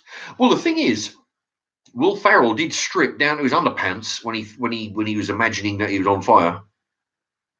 No, Naz, they're not detectives. No, oh Jesus, you're you're thinking of the Sherlock Holmes movies. The Sherlock Holmes movie that they were in. They were detectives.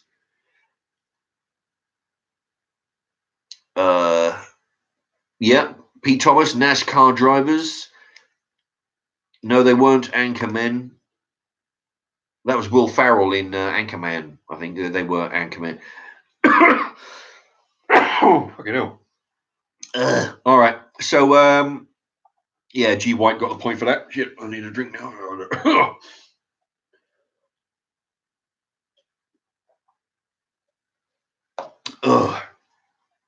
All right. I'll tell you what. This is going in. This is going well, rather. Let me just do a recap of the points before I. So we've got Pete Thomas in the lead with 7. He's actually been getting quite a lot of right answers, but he's been coming in second, which is unfortunate for him. Pete Thomas with 7. Cons Customs with 6. Peter B. Chemotherapy Wig with 3. G White. Peter Dawn with 2. Joanna Butler. Lee Merton with 1. Ah, right. Okay.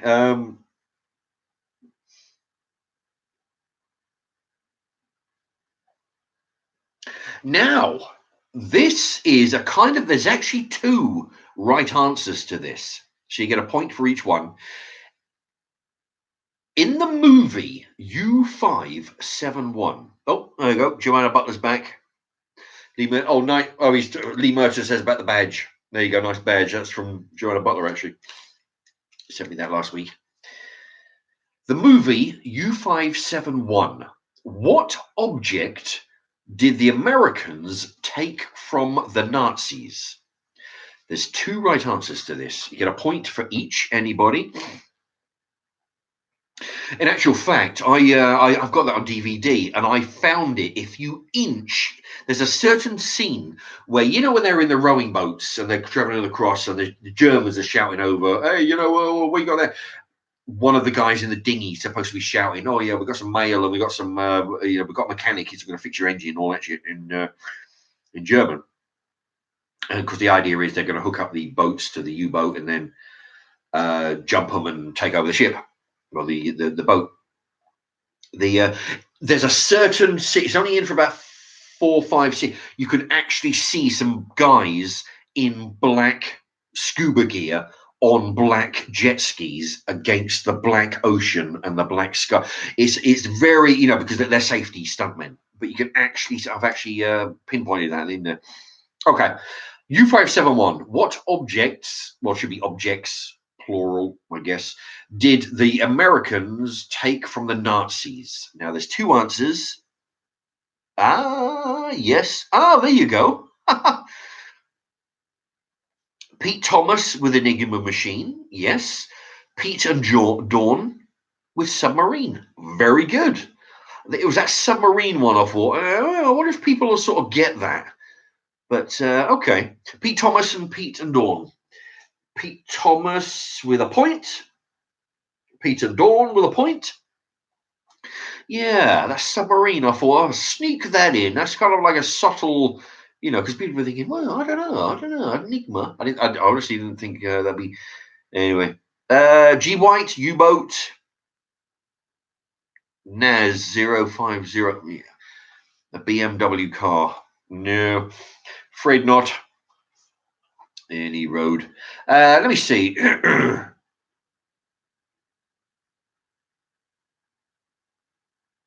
Trying to think. No, there's probably not any other questions I could probably ask on that. Anyway, what actor played Hancock? That's quite a fairly recent one.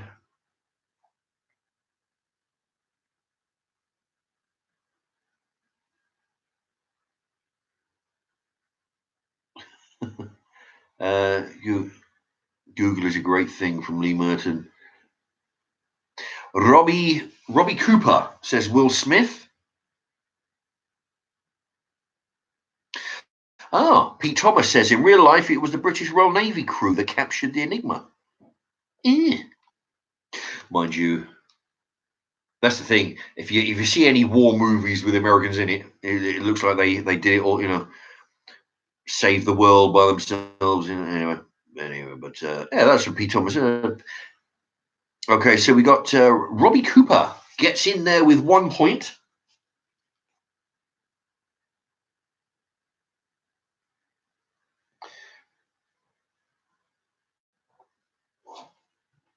Robbie Cooper with 1 point. Yep, the answer was Will Smith.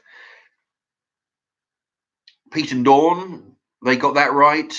Oh, Naz 050 got a question right. G White, yeah. Pete Thomas, Will Smith, Lee Merton, Will Smith. Yep, a lot of people got that right, but Robbie Cooper got there first.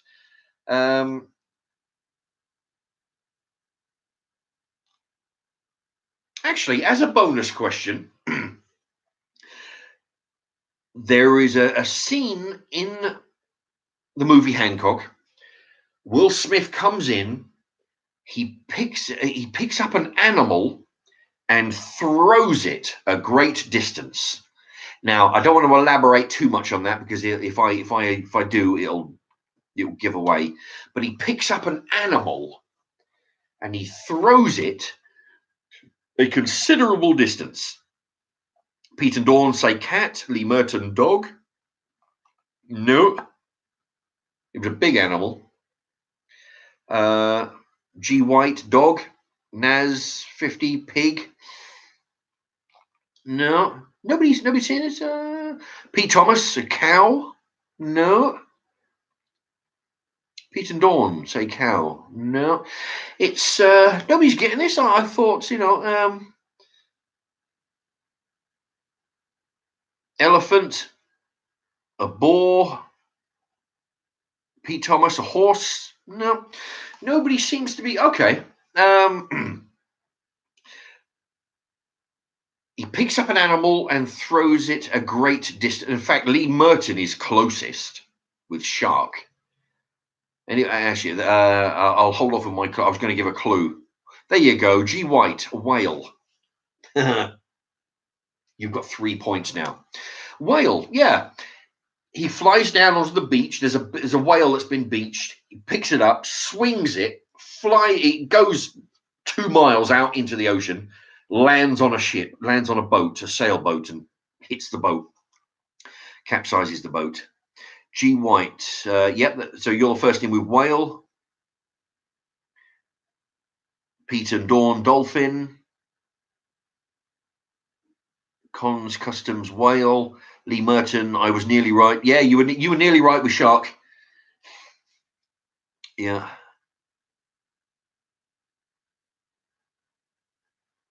G White, blue whale. Well, I don't know, but it's definitely a whale of some description. Actually, as a bonus, just a little bit of bonus information here. I'll just tell you. You remember when there's a French kid on the street, the blonde-haired one, and he goes to Will Smith. He calls him an asshole, right? It's just asshole because he's French. And Will Smith said, "Excuse me, what is he? Asshole?" He said, "Right, say that to me one more time." And he goes, and he grabs him. He throws him up like a couple of miles up in the air. And after a minute, he falls down and then catches him. The kid's really scared shitless. It was that one, he's like, "Call me an asshole one more time." Throws him up into the atmosphere. That was the kid who played the young Michael Myers in one of the later Michael Myers, Halloween movies.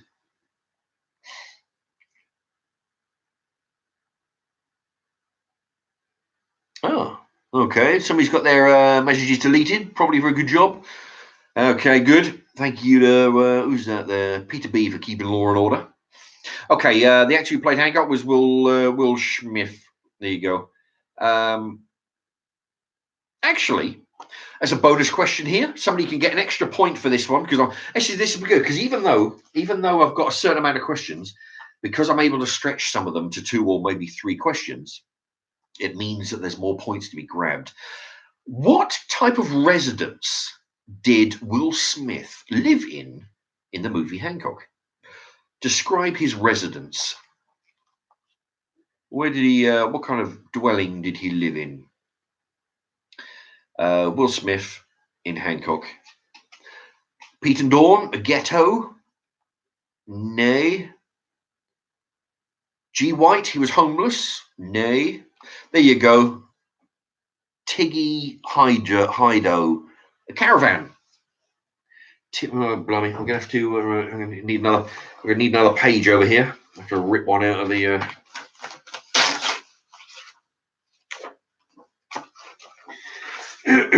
All right. TIG.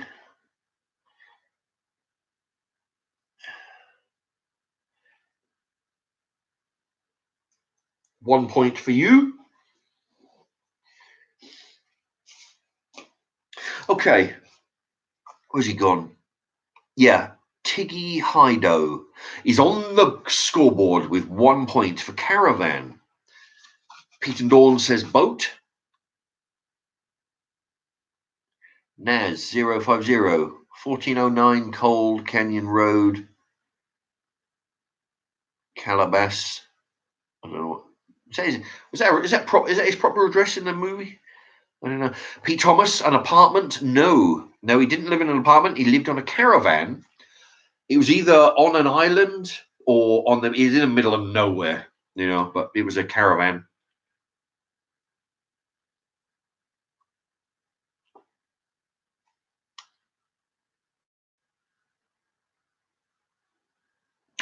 And a bonus question. There you go. As another point to be up for grabs. When he goes to prison, when Hancock goes to prison, how does he deal with some troublesome prison inmates? He does he does something pretty rough to two prison inmates. How does he deal with two prison inmates when they want to do him harm? For a bonus point, G. White shoves another guy's head up another's arse. Exactly. G. White gets a point for that one. You're up to 4 points now. Head up arse from Lee Merton. Exactly. Yeah. That was just a bonus point that come up with. Let's see what else gonna. I don't think I can think of any more questions. Head up, yeah. G. White. Yeah. All right. So G. White for a point there. Oh, here we go. Now there's two answers, a point for each. Right. Name two actors that have played Judge Dredd in the movies. A point for each. Name two. If you name one, you get a point. If you name the other, you get a point. So there's two answers, 2 points. Name two actors that have played Judge Dredd in the movies. And G. White is first in with Stallone. Very good. You're up to 5. Lee Merton, Sylvester Stallone. Pete Thomas, Sylvester Stallone. So we've got a few correct answers there. He was in the NAF one. Who was in the second one? And we've got Ravi Patel, but he didn't give the complete answer. He just put Carl. So I can't give you a point for that, but although you're half, but Robbie Cooper comes in with Carl Urban. Very good. Oh, and then Ravi Patel comes in with his right answer. But I'll tell you. Sorry, I'll tell you what. I'll give you both a point because you had half, and then I won't. I'll give Robbie Cooper. All right, Robbie Cooper, Carl Urban. Have I got Robbie Cooper on the? There you go. Yeah. So a point for Robbie Cooper. So, but well done, Ravi Patel. Carl Urban. Yep. So Sylvester Stallone and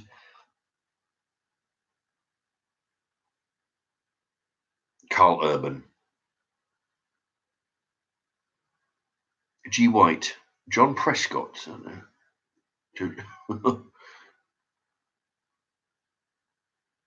John Prescott, was he the one that chinned that guy for throwing an egg on him all that years ago?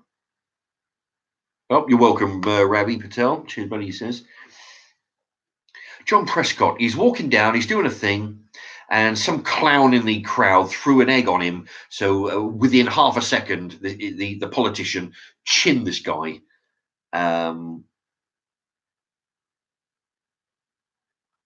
Preza, two jabs. Yeah, I think he did. Give him the old 1-2. Margaret Thatcher. No, it wasn't Margaret Thatcher. Naz, Jesus. No, what? Oh, Pete Thomas says that was here in real. I tell you, that was funny to watch. It really was. I mean, the guy was for a big guy. He was pretty quick, about a second and a half after it hit him, bang bang, double tap to the chin. Yeah, Lee Merton says it was a crap movie. Well, I don't know. Yeah, the Stallone one, I agree. Yes, but the Carl Urban one, that was a whole lot better. In fact, for a bonus question, I put your points. Yeah, I put your points down there.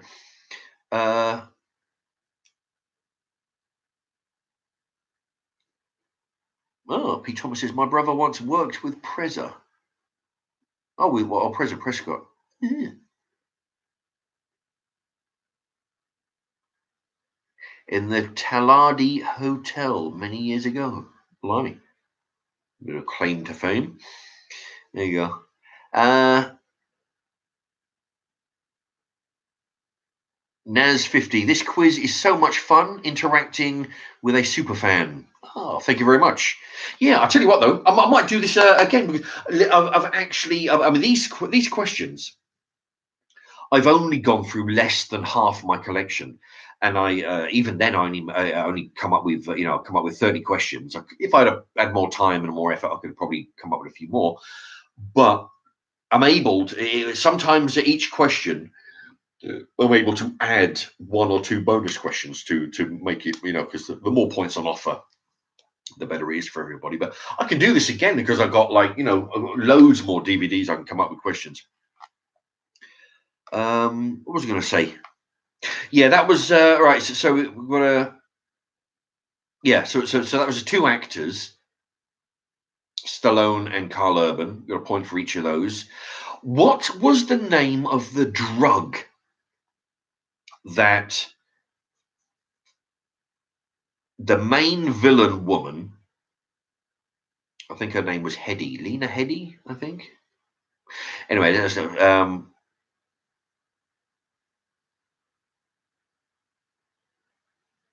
yeah, Lee Merton. Did you watch the 21 grams mark? Yes, I have watched it. I'm gonna do. I'm yet to film my reaction to it because what I've been doing. It was actually a complicated film, It's like so. What I'm doing, I'm just mulling it over for a little bit. I'm thinking, running it over again in my head. I have watched it, and I will be doing a review. I've done the other one, not Deliverance, Severance. I did that. Already. I filmed that, loaded that already.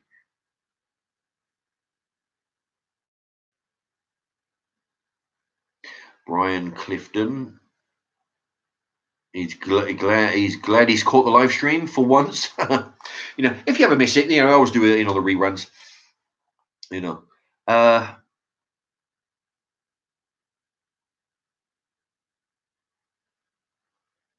There you go, Pete Thomas. How did you know that one, Pete Thomas? Have you?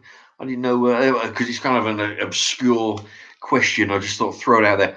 Yeah, the drug in the movie was slow mo. There you go, Pete Thomas for a point. You're up to 9.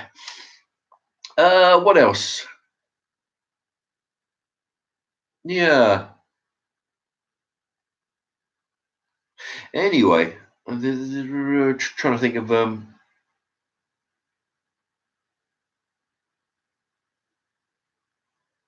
anyway.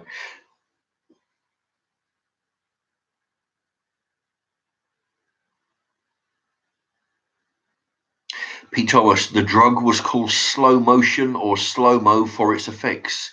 Indeed, it was. Puts everything in slow motion. Brian Clifton, too late to join the quiz? Question. No, it's not. That was question 18. Although although it's question 18, I'm actually adding bonus questions in of about 30 questions I've done. But no, I mean you don't I mean the leader has got 9. That's Pete Thomas. The next one down has got 6. Cons Customs, G White with 5.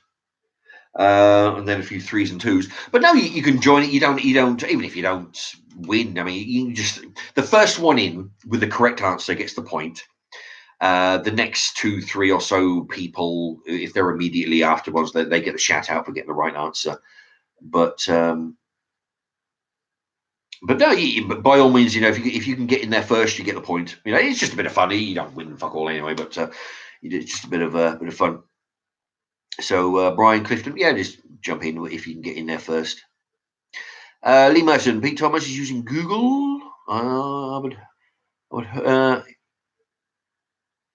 would Pete Thomas, people using slow motion. He's not using Google. I didn't cheat. He says, G White, maybe Lee Merton is using. Everybody's thinking people. Yeah, I don't know if anybody's using Google, but yeah, you know, I think the majority of people are not. But you know, if everybody plays fair, it's just a bit of fun. That's all it is. You know, I mean, that's the thing. I mean, there's no reason to cheat as such because I mean, there's no prize. I'm a film buff from Pete says, Pete Thomas. Some I get, some I don't. Indeed. Yeah. Yeah, I mean that's the thing. I mean, I must admit, I mean, if somebody was to read out all these questions, I would probably get the majority of them right anyway. You know. Let's see, where am I at? So that was slow mo. Okay. Now here's one for any old timers out there. I want to hold on.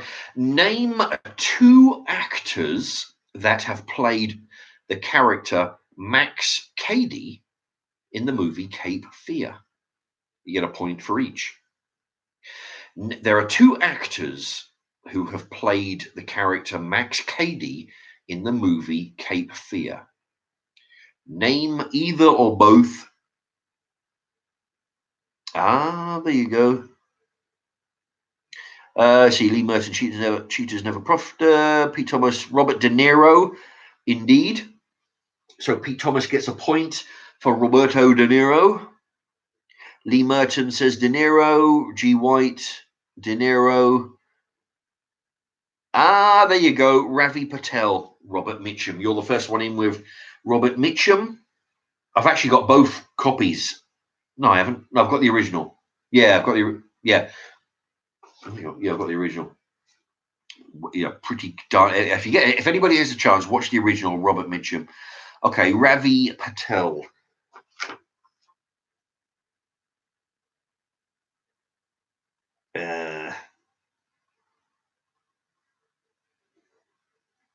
Ravi Patel with 1 point for Robert Mitchum. Indeed.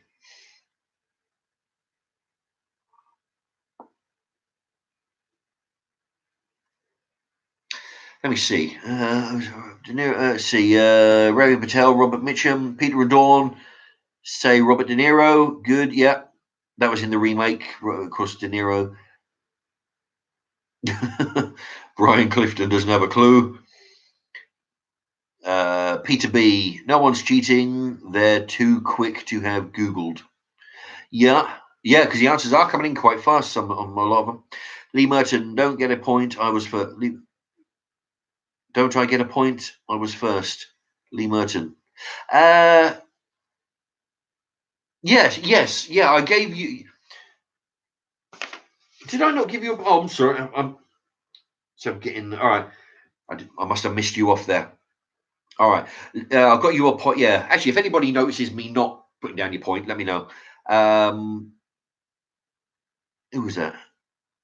Yeah, that was Lee Merton. You got a point for De Niro. Yeah. And then Ravi Patel got a point for Robert Mitchum. That's it. Okay. For a bonus point.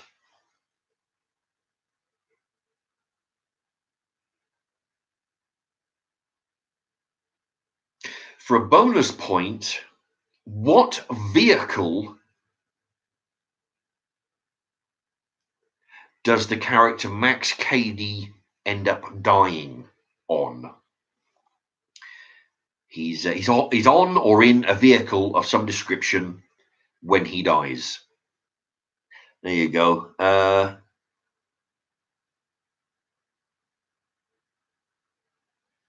Wait a minute. Pete Thomas was first. What?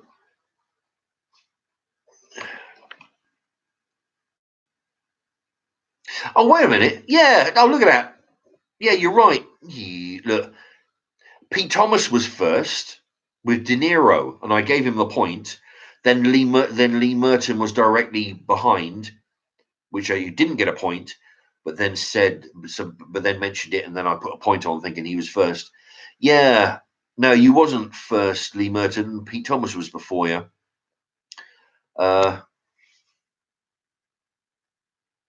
Anyway, but yeah, what do I scrub that in a second? But yeah,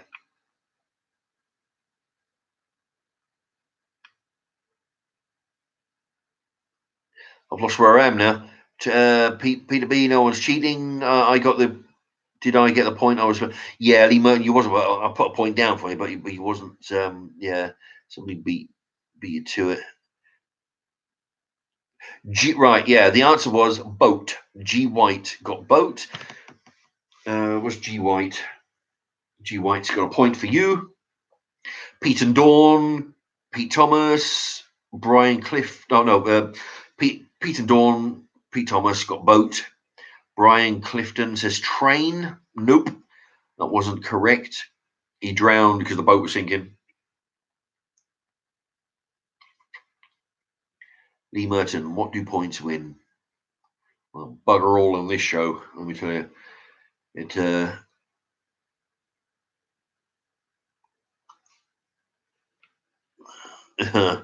Jack Lewis, Marks Remarks Live, my night sorted. There you go. Peter Dawn, what?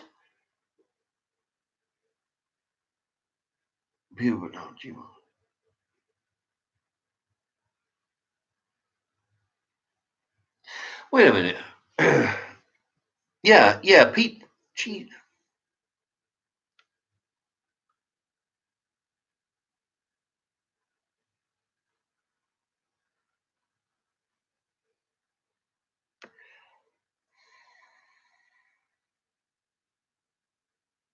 Did I?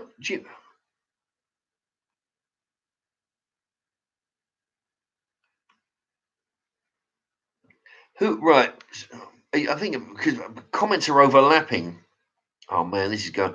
So I've got G White for boat, then Pete and Dawn, then Pete Thomas, then Brian Clifton with train.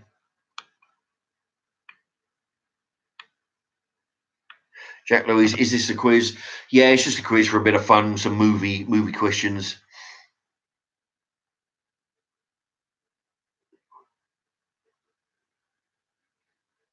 Yeah, that's the thing.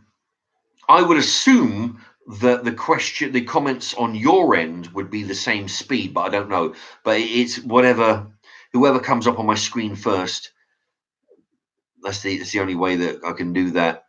Because if yours has a delay for any reason, G White, not on my screen, it isn't. Ah, yeah, maybe there's a delay. Maybe it reaches my screen different time. Yeah, and that's all it takes. It just takes sometimes it takes a millisecond. Like, where's it gone? Somebody's question. Pete and Dawn there. Quick question. In a millisecond before.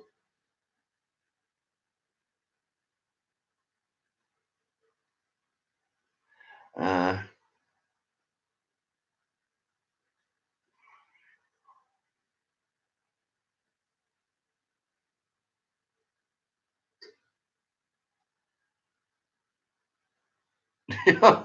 yeah, gold Dalek. This is I need a scantily clad woman to keep the scores. I do. Yeah, yeah. That's the other thing. I have to go by my answer board. That's the only way I can. Okay. Let's see. Yeah. So we died in a boat. Okay. Now the movie.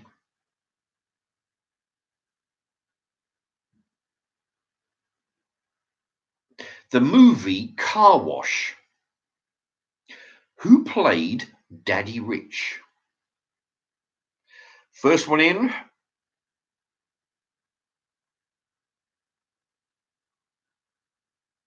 Pete and Dawn were all eager to win.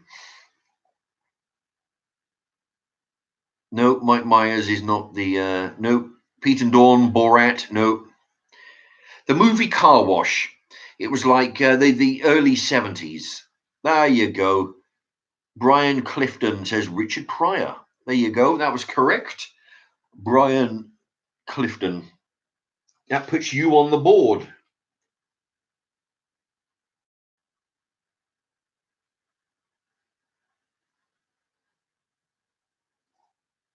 With 1 point. There you go. Yeah, I've actually got that. It's a really good film. If anybody gets a chance, you really should watch the movie. I found out. Yeah, black guy. Yeah, he plays an religious evangelist. I found out the other day, which I never noticed because he's apparently the scene is so quick.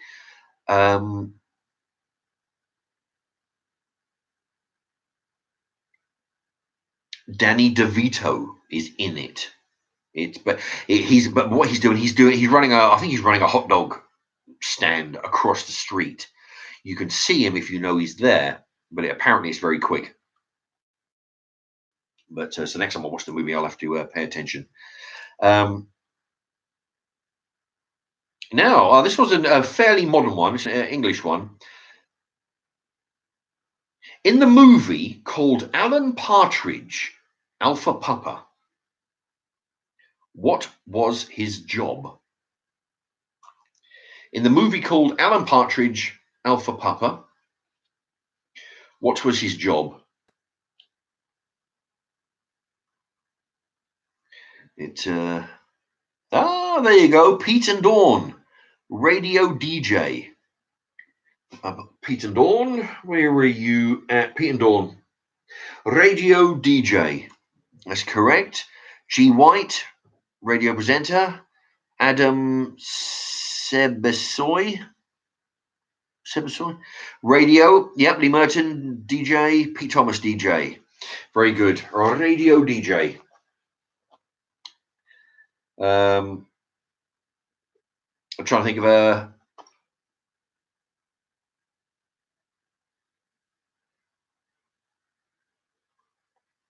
I can't think of his name. I want to have another question for that one, but I can't think of his name. It was to do with that guy from Star Trek. He was in it, you know. Peter Dawn, love Alan Partridge. Yeah, I find he's quite funny actually. Anyway. Kim Basinger was in the movie called My Stepmother is an Blank. There you go. Anybody? Kim Basinger. There you go. Kenny says vampire. No. Peter B says alien. Peter B's in there first. Peter B with alien. My stepmother is an alien. Pete Thomas got that correct. Lee Merton. Brian Clifton got it right as well. Brian Clifton. Pete Thomas. I was Brian Clifton. I was first. Well, no, you see, you got Peter B was first, then Pete Thomas, Lee Merton, then you, Brian Clifton. Well, no, it's not fuckery. It's just, I mean, I have to go. Whoever hits the button first is whoever shows me their name first.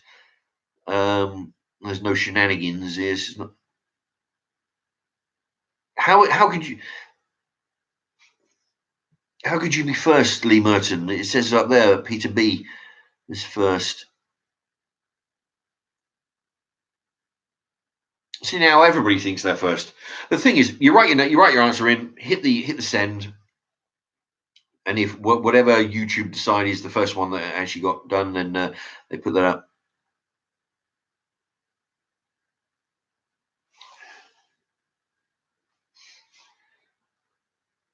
Anyway, all right. Well, look, Lee Mercer doesn't want to play anymore. Well, look, all I can do is it shows me the list of people's answers.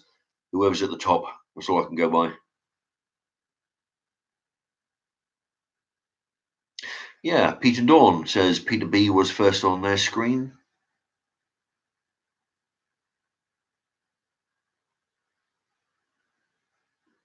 Ah, okay. Pete Thomas says our screens show a different order. Ah, okay. Yeah, see that I don't. Yeah, I don't know why that is. All right, well, all I can do is go by. I mean, because if everybody's screen if everybody's screen is showing the answers in a different order, all I can do is go by my screen. That's the only screen I can see.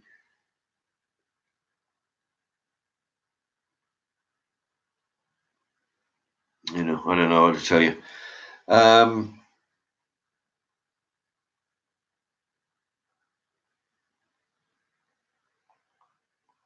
All right, for a bonus.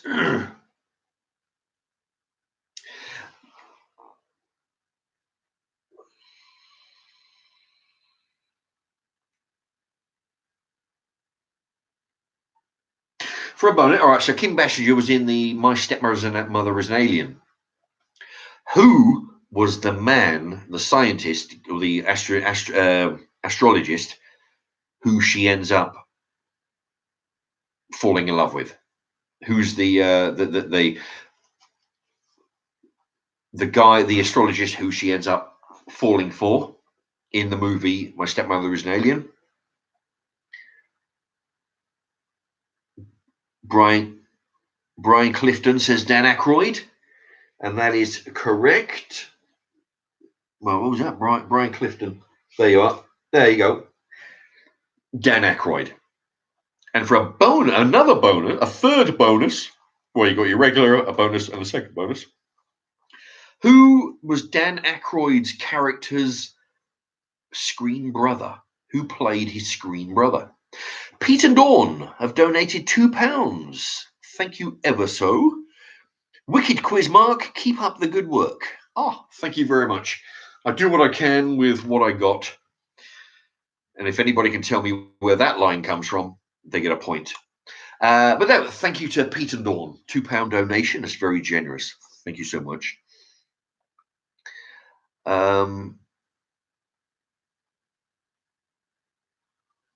Who is Dan Aykroyd's screen brother? G. White says Bill Murray. No, it isn't.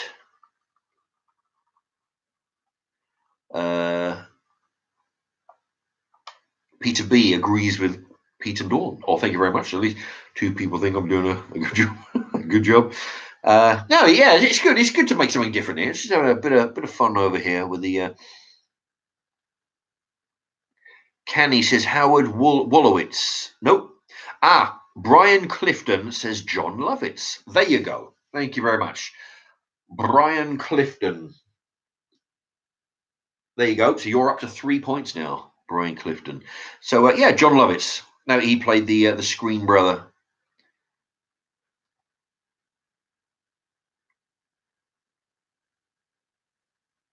Okay.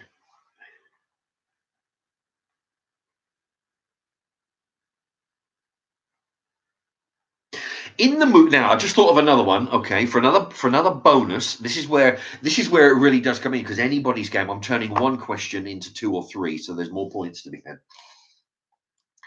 had. Jack Lewis says John Belushi. No. Pete Thomas says John Belushi. Oh wait, you know what? No, you see, you're thinking of Dan Aykroyd's screen brother in the Blues Brothers. James Belushi, or John Belushi, was Dan Aykroyd's screen brother. Yes, that was Blues Brothers. But no, in My Stepmother is an Alien, Dan Aykroyd's screen brother was John Lovitz. In the movie, Dan Aykroyd is a fan of a particular old-timey comedian, and he does a song and dance. What's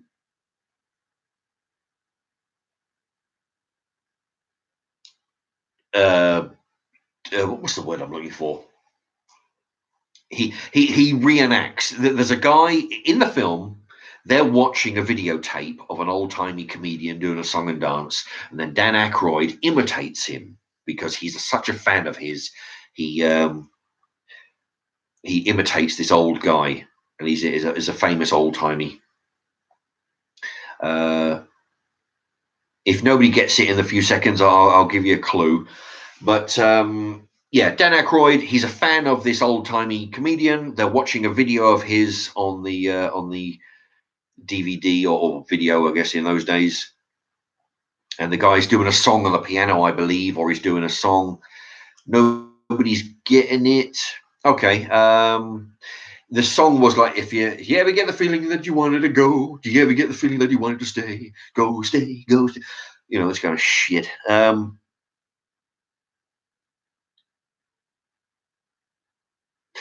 G White, got to go, Mark. Good live stream. Quiz was a good idea. Catch you soon. Well, thank you for sticking around, G White. Just to let you know, you were up to 6 points. So you were you were in joint second place actually with 6 points. But no, by all means, when you can, go watch the rerun and see if you can do any more of these questions. If you like, you can carry on with a quiz after a later date. All right, but thank you for joining. Peter B says Charlie Chaplin. No. G White, good game. Everybody says, yeah. Everybody's doing pretty well. You know, it's good. You know, it's a good bit of. I like this game. It's interesting, you know, because the thing is, I'm kind of. I have to make. I'm trying to make questions that are easy enough for people to get, and they have to be ones that I know the answer to's after two. So, but not too obscure where nobody gets them. But yeah, okay. I'll reiterate this question in a moment. Okay, but at the moment we've got Peter B with Charlie Chaplin, Brian Clifton. Yeah, that's the lyrics of the song. Did you ever get the feeling that you wanted to go? Did you ever get the feeling that you wanted to stay? Go, stay, go, stay. You know, Al Jolson from Peter B. There you go, Brian Clifton, Jimmy Durante. There you go, Brian Clifton. Jimmy Durante. Yeah.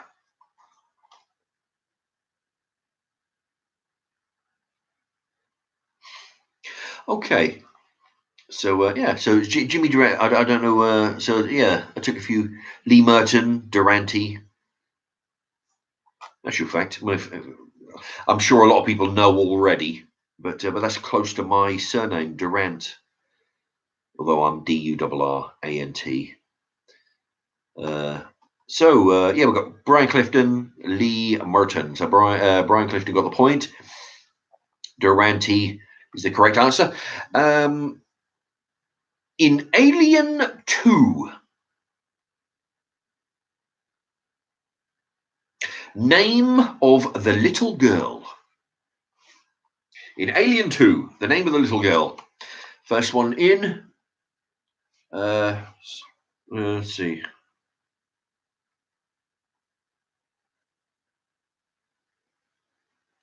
I'm trying to think of a few for. There you go. Peter B's first one in with Newt. Right. Peter B with Newt. That's correct. In actual fact, all right, for a bonus point, anybody, what is her actual her actual character name? Yeah, actually, yeah, maybe wrong spell. Yeah, well, I was going to say I spelt it Newt for Newt, but so let's see what we got. We got Peter B with a point. Pete Thomas came in second. Brian Clifton got it right. Pete Thomas, Newton. No, it's not Newton. It's Newt. Naz says Kerry. Brian Clifton says Rebecca Jordan. There you go. I was looking for Rebecca, but if Jordan's screen's character surname is even better. But let's see, Brian Clifton, where is your name gone? Oh, there you are. Yeah, Newt. What is the name of the ship in the first Alien movie? What was the name of Sigourney Weaver's ship? The one that they arrive on the planet. Brian Clifton, she freaked the shit out of me. He says, Lee Mertens says, Carrie Henn? Brother was Timmy.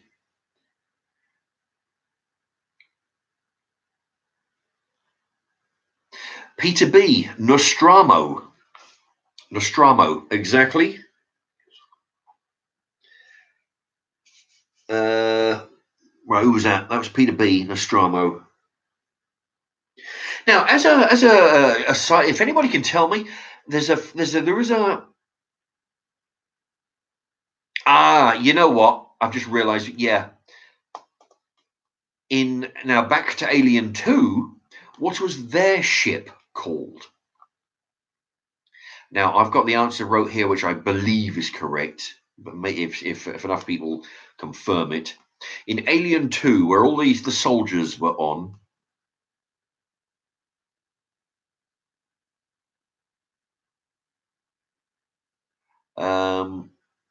Okay, but Tiggy Hydo got Nostromo for the other question.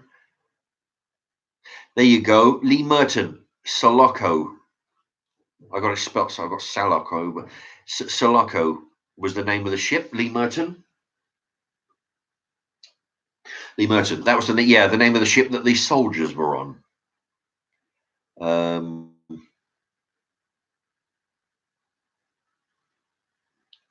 Pete Thomas, am I invisible? I don't know. Your name hasn't been coming up. Oh, it's come up as Nostromo, but after Peter B.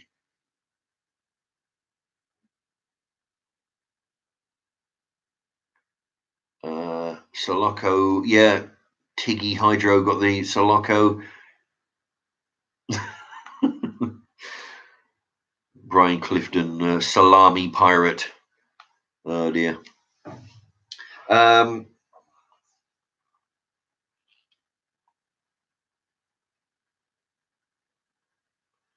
Trying to think.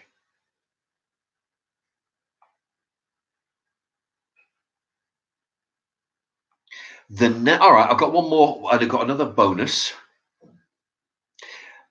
There's a character in the movie. He's the Jobsworth, the company man. He's the one that sabotaged. This is Alien 2.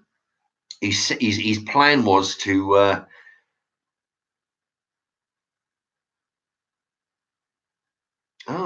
Peter B. The cat's name. That's interesting. I think I probably know that. But there's a character. He's the suit. He's the businessman. His plan was in Alien 2 was to sabotage the cryo tubes, in order to transport the alien back to Earth. What was his name in the movie? He was only ever called by his surname, like a lot of them.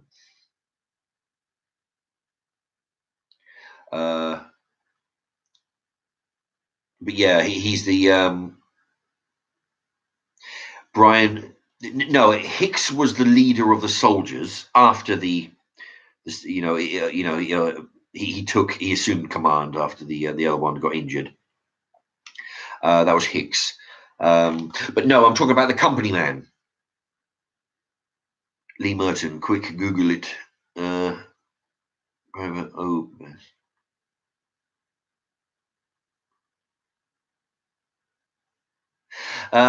Yeah, he.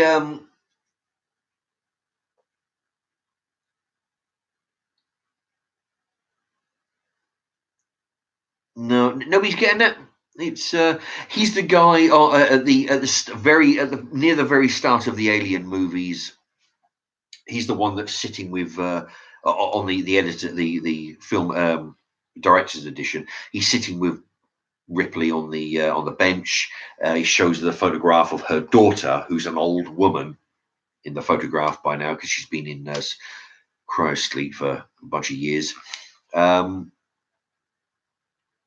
Oh, okay. I might have to give the answer to this then. John Hurt? No. Lee Merton? Lee Merton was the guy in the no, he was in the first video. He's the one with the chest burster on the table. Now this one's Alien 2. You got all the mercenaries, Sigourney Weaver, and you've got this one guy. He's acting on behalf of the company to make sure that nothing gets buggered up too badly because there's a lot of money involved. What he does, he locks Sigourney and Newt in the lab.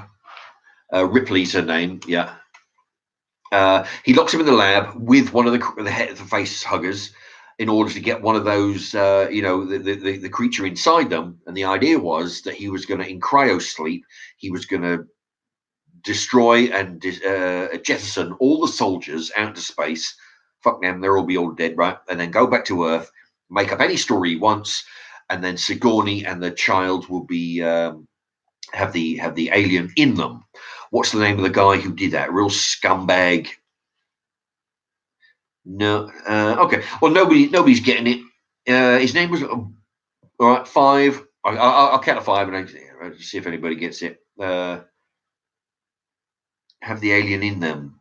Yeah. They would have the alien in them, and then he was going to jettison all the soldiers out into space, so they got no story to tell. And then when he gets back to Earth, he would be a hero in the company's eyes because he's brought this alien back in the bodies of the two hosts, Sigourney and the girl. Well, his character name was Burke. There you go. And he was the one that was again. He was a company man, not a nice guy.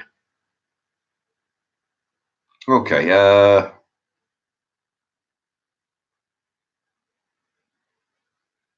Anyway, all right. Next one. If anybody had what character does Bruce Campbell play in Bubba Hotep?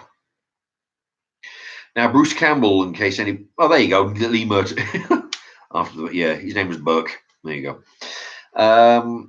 What character does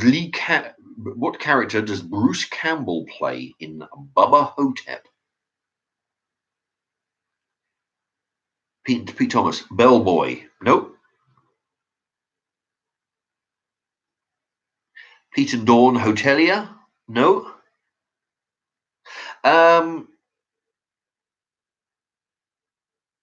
You might be thinking of Spider-Man, where he was the host of the restaurant with Tobey Maguire, maybe. No, he was. If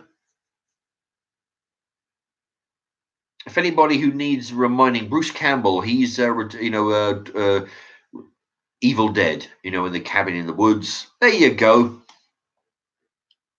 Brian Clifton. Did you know that, Brian Clifton?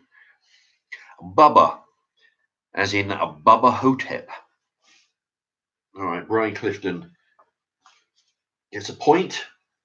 Yeah, Bubba Hotep. I've got that film, actually. Well, that's why it's down here on question. But a very good film. I'll see if I can come up with a. All right. Okay. What? So the question was what? Oh, wait a minute. What am I doing? No, Jesus, Brian. No, sorry. I'm going to have to take that point. No. What character does Bruce Campbell play in Bubba Hotep? You put Bubba, and I was thinking of something else. But no, Bubba's not the answer because I just gave it to you. No, he doesn't play. He doesn't play Bubba or Bubba Hotep. He plays another character. In fact, if anybody can tell me, right? So the question: what character does Bruce Campbell play in the movie Bubba Hotep? Is the question. And also, for a bonus question, what is Bubba Hotep? So you got sort of 2 points up for grabs there for anybody.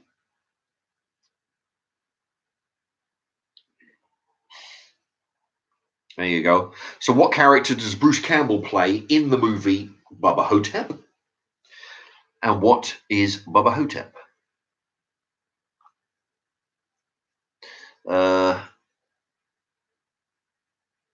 Okay, so Brian Clifton says Elvis. Yeah. Bruce Campbell plays Elvis in in the movie Bubba Hotep. So that was Brian Clifton. Yeah, so you get your point back. Brian Clifton. So who? So the other question is who or what? Who or what is Bubba Hotep? And he's not an alien, Brian Clifton. In the movie Bubba Hotep, what is Bubba Hotep? Okay, anybody? I'm trying to think of another question for.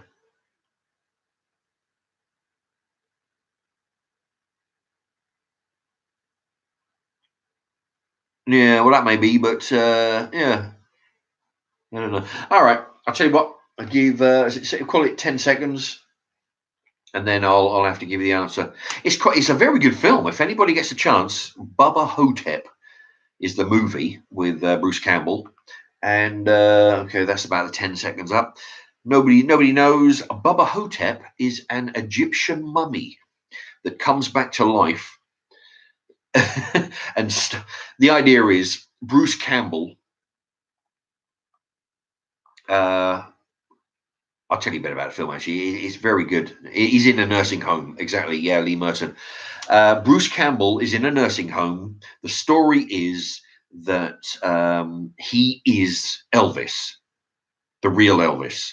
And what he done a few years ago, he traded places with a Elvis impersonator. So the impersonator gets the wealth and fame of Elvis. The real Elvis gets away from all the attention that he's getting sick and tired of, ends up in a nursing home. Bubba Hotep is a mummy Egyptian mummy. Egyptian mummy that comes back to life, that stalks the halls of the nursing home, sucking the life out of these old pensioners. And Elvis, or Bruce Campbell there, him and his buddy, who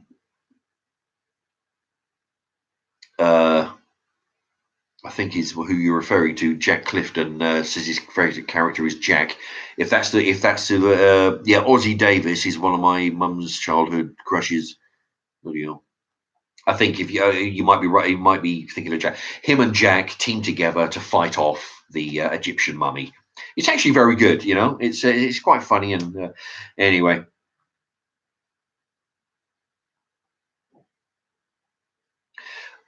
Complete the title. Planes, trains, and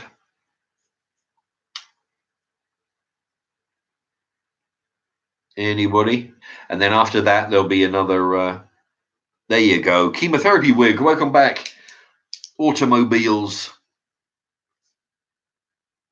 Yeah, chemotherapy wig with automobiles. Brian Clifton came in a very close second, about half a second behind.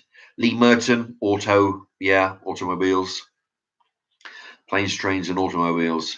For a bonus, there's 2 bonus points.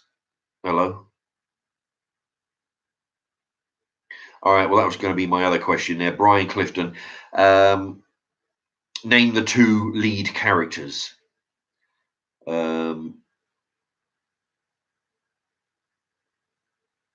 John Candy. Yeah. I tell you what. Yeah, Brian. All right, Brian Clifton gets 1, I think, for Steve Martin. Although you were quicker than my question.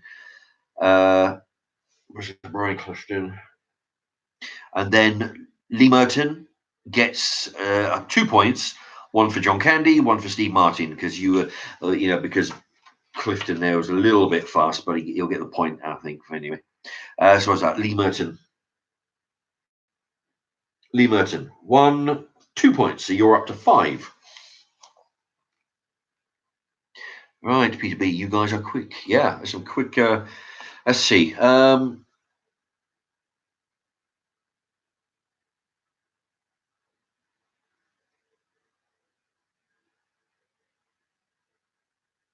John Candy in the movie is a salesman. What does he sell?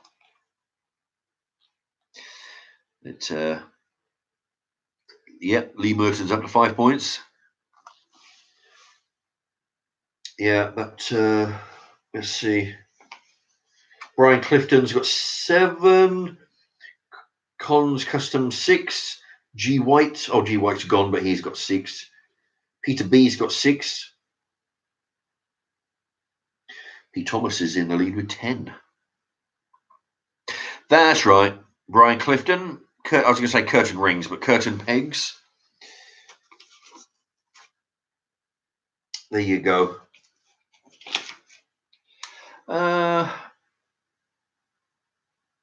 Okay, yeah, that's good. So we've got several questions. 3 questions out of that.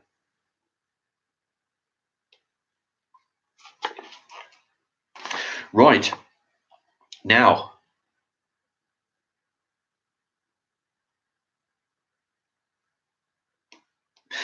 this one I'm going to stretch out into at least 2 questions.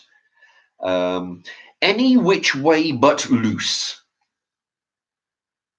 Who is the lead character? The lead human character? Sounds a bit. All right. Who is the main character in Any Which Way But Loose? Right. Peter B. Clint Eastwood. Then he goes to say Clint Eastwood. Exactly. Peter B. 1 point for you. Clint Eastwood is the. Where's it gone? Is the lead character in Any Which Way But Loose.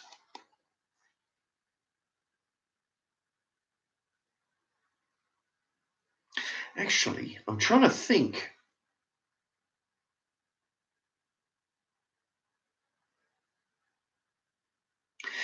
In Any Which Way But Loose, and most of those, Brian Clifton, Filio. All right. So, who was the main character? That would be Clint Eastwood. The biker gang in Any Which Way But Loose, and all those other movies with Clint Eastwood, Any Which Way You Can. What was the name of the biker gang? Now, I'm not certain, but I've got an idea in my head.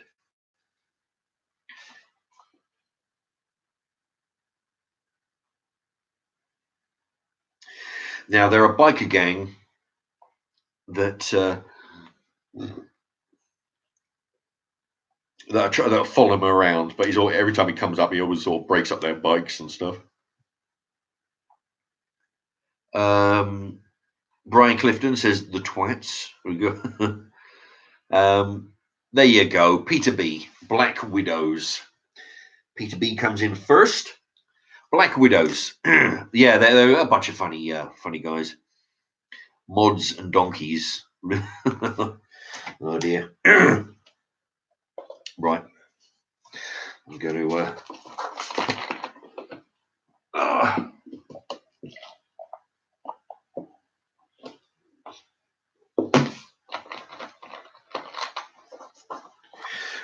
Right. Okay, so that was that was Peter B. Black Widows. Okay, for another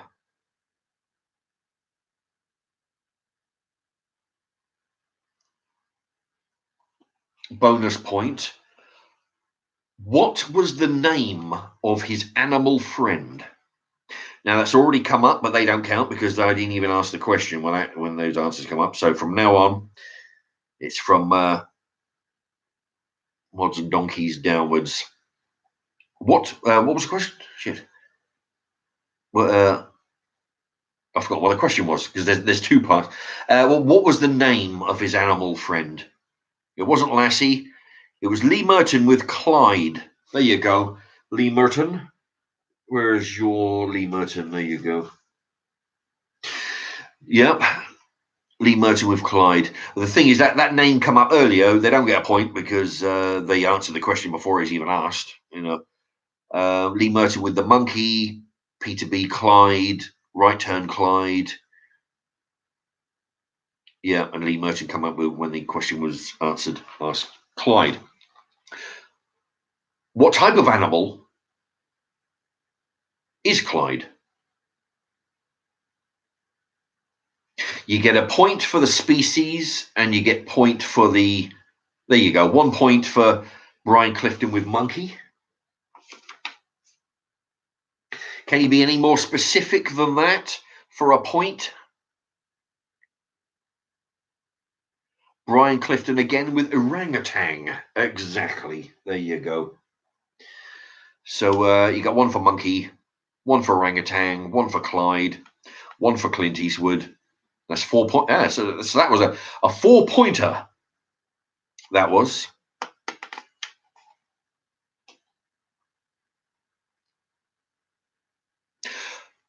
Aside from his monkey, actually, aside from his monkey, who does Clint Eastwood live with in the movie?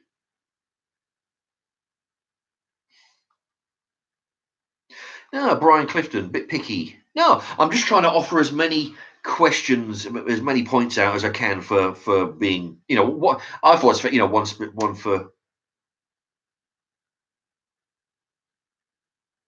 Orville. I don't think he lives with Orville. All right, Orville. His wife, no.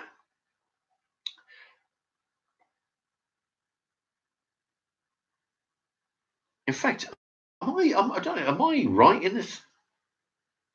The blonde piece of ass. No, she's. I think she used to be married to him, Keith Harris, brother. Actually, I might have to issue an extra point here. Okay, 1 for Brian Clifton for Orville.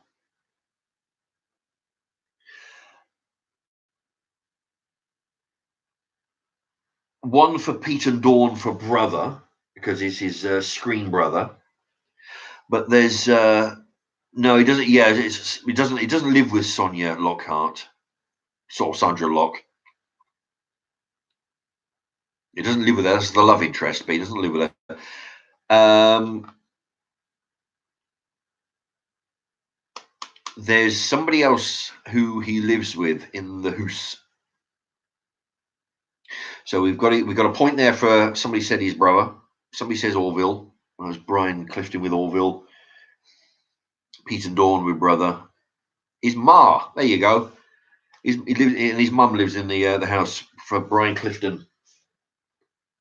Yeah, his mum's there. And then shortly after Peter B, yeah, his mother, he just got in after. Let me see. Yeah, I think that's it with that one. So we've got a few points out of that one, because that was originally that was originally a 1 question. We've got 3 or 4 out of that one. Oh, all right, 1 more. Oh, actually,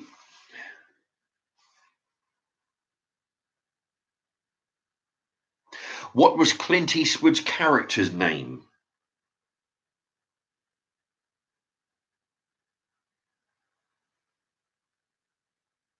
in the movie? In the movie, the mother totes a shotgun. Yeah, there you go. Yeah, actually,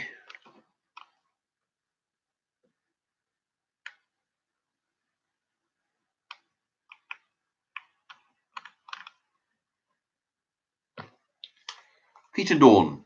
Mark? Question mark. I don't. What? Am I?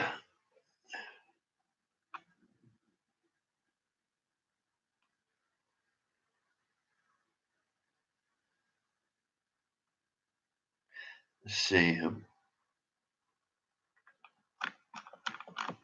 Anyway, the anyway, yeah. I don't know what Peter Dawn for Clint Eastwood's character. Actually, I'm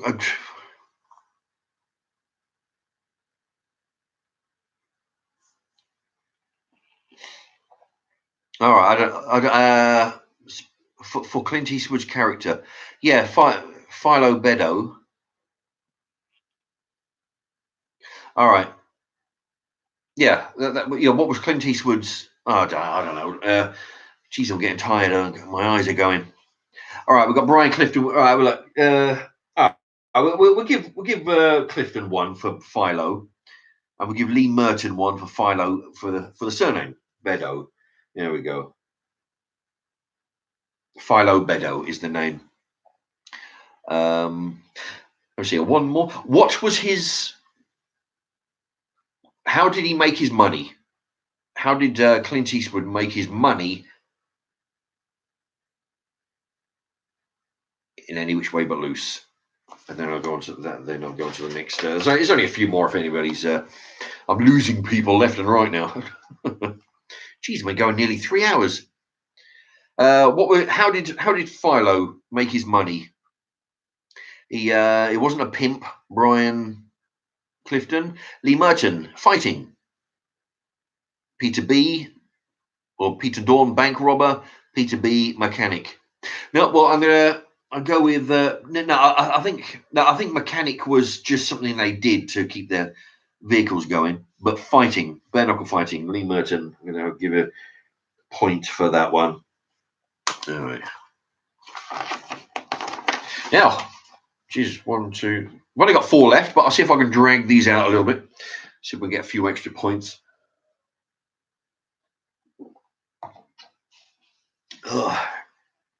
Anyhow, only got a few people left. Anybody? Brian Clifton. Clint Eastwood was an actor. Exactly. He was an actor. Yeah. Now he's more of a film director.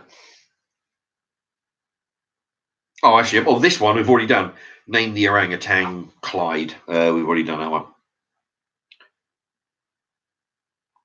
Name the sequel to the movie 28 Days Later. Anybody? Oh, Lee Merton's still here. Oh, yeah, Peter B. Heartbreak Ridge. Good movie.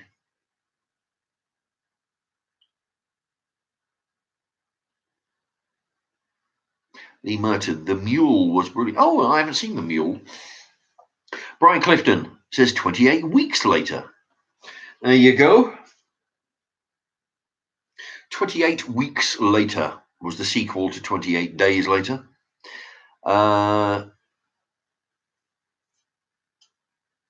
Peter and Dawn, 48 days later. Lee Merton, 28 weeks later. Yeah. Right, Brian Clifton got the one for that. Let me see.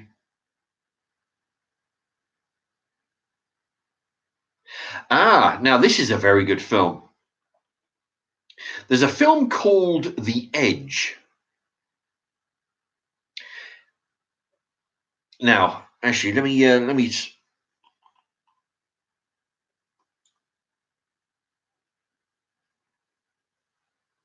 The film called.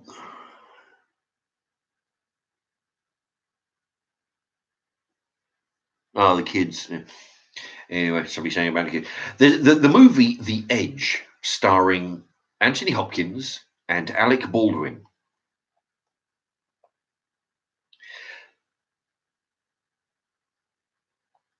Anthony Hopkins plays the millionaire. What mode of transport did they crash? Now, this is I've got a few questions regarding this one. The movie called The Edge.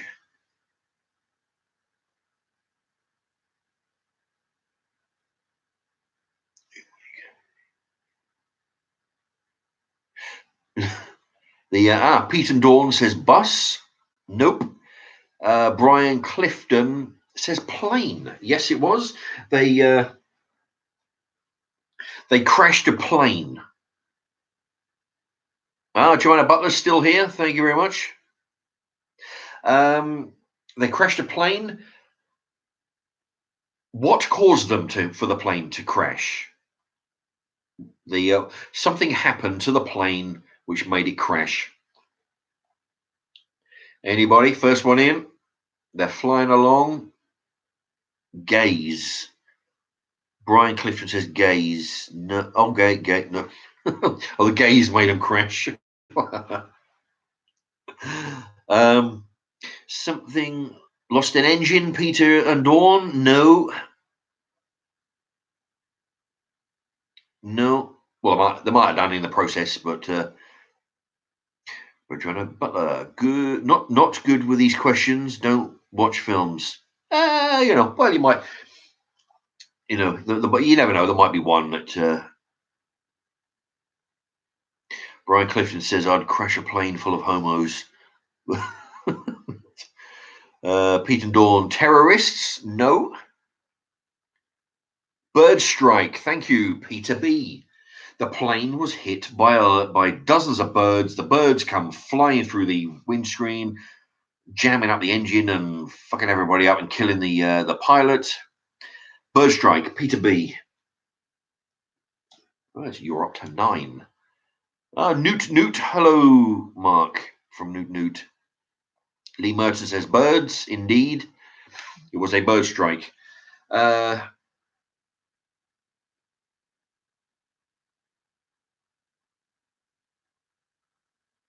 Okay. Where? What did they land on?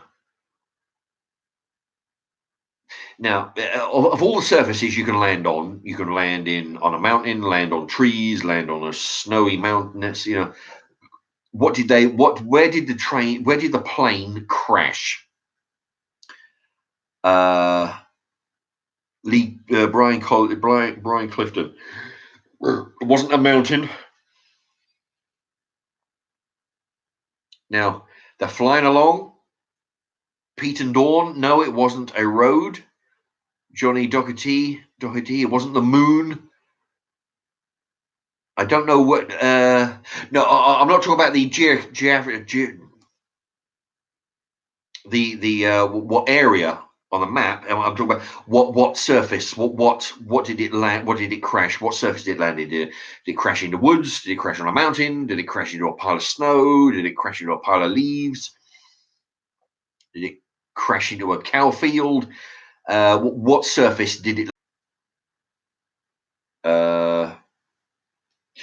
The one question was, what mode of transport did they crash? It was a plane.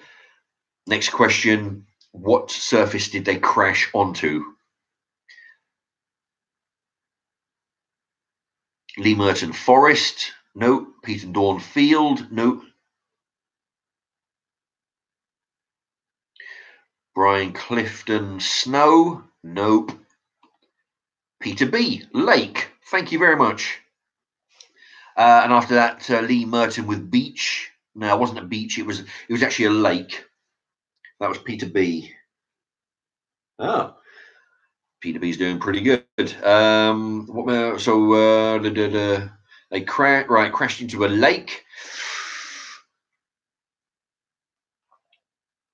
Now, this is going to be a good one. What animal is tracking them? There is an animal which is actively following them and trying to. No, I don't think it was an ice lake. It was it wasn't frozen over, Pete and Dawn. I think it was just a lake. Later on in the movie, there's snow.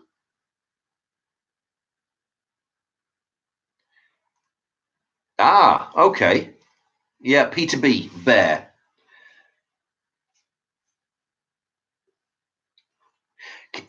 Johnny Doherty, eagle. No. Massive fucking bear. Yeah, Lee Merton, bear. Peter B, grizzly bear. That was the answer. Grizzly bear. Now, what else?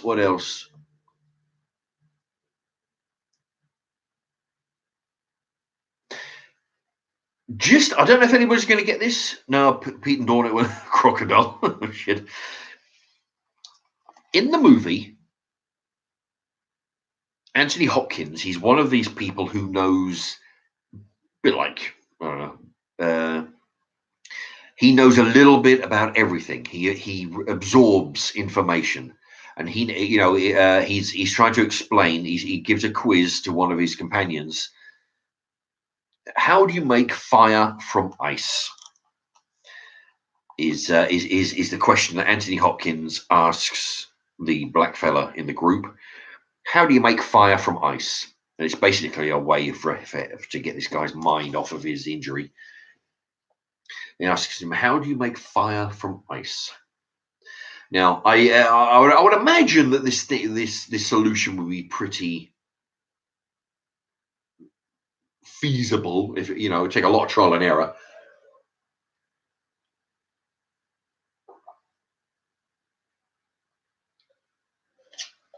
But yeah, there's three of them: Anthony Hopkins, Alec Baldwin, and the token black fella. All right, now the black one, he is. Your arm is red. Yeah. Oh, it might be the shade. I don't know. There you go. Yeah, actually, very good. Peter B again, magnifying glass. Peter B, 1 point for you. Yeah, the question was, he asks the black guy, basically he's asking him a question to take the black guy's mind off of his injury there. He says, come on, how do you make fire from ice? He says, what you do. Yeah, Peter B, thin piece of ice, probably the shade, mate. Yeah, sorry. Anyway, yeah, I think it's just the shadow.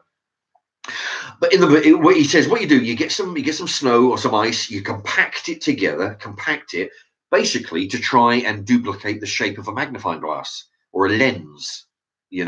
So and then you shine the light through it just like a magnifying glass, and hope it should, and it pinpoint. Yeah, but that's the idea. A bit like what you do in a magnifying glass, you take the sunlight and it directs it into a fine beam, and you can set fire to wood and stuff.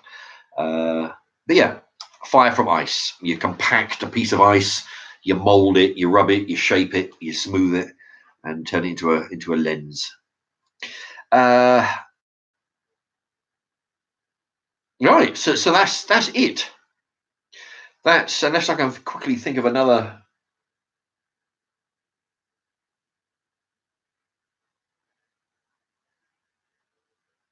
No, I'm thinking of the movie. Okay. For one more point.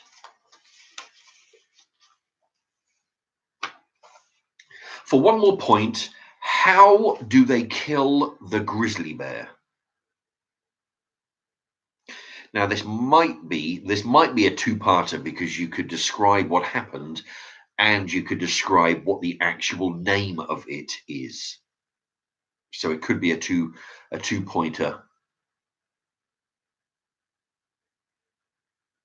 Brian Clifton, I got robbed of about 5 points of a Peter B.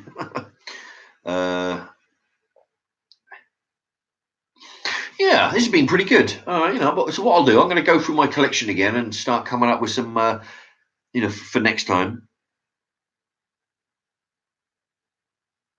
Newt, bait it and then kill it. Well, yeah, they kill it, but how did they kill the grizzly bear? You could get a point for saying how they killed it. You can get another point for saying what is the actual name of how they killed it. There's a specific name. John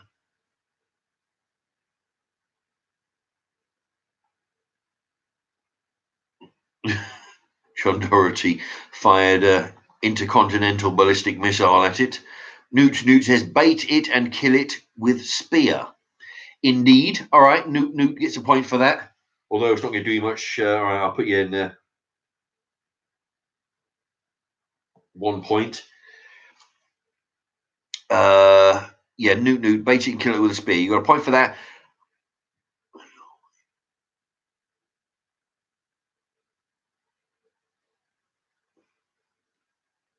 Pete and Dawn, pistol. Nope. There is a firearm, but that's way at the end of the movie. Peter B. One movie I know. I tell you, it is a very. It's what another one. You see, because a lot of mine films. I mean, I might have a few ones that are not great, but the majority of the ones that I buy are actually good quality films. And I forgot what the fuck name. The Edge is a very good film. It's another one of those where people really should watch. You know. Brian Clifton says spear, yes, Newt, wedge, spear into rocks, indeed. Newt, bear falls on it. You're on the right path there, Newt, but there is a name for that. Where what you just said, you put you wedge the stick in the rocks, and then the bear falls on it. There is a name for that.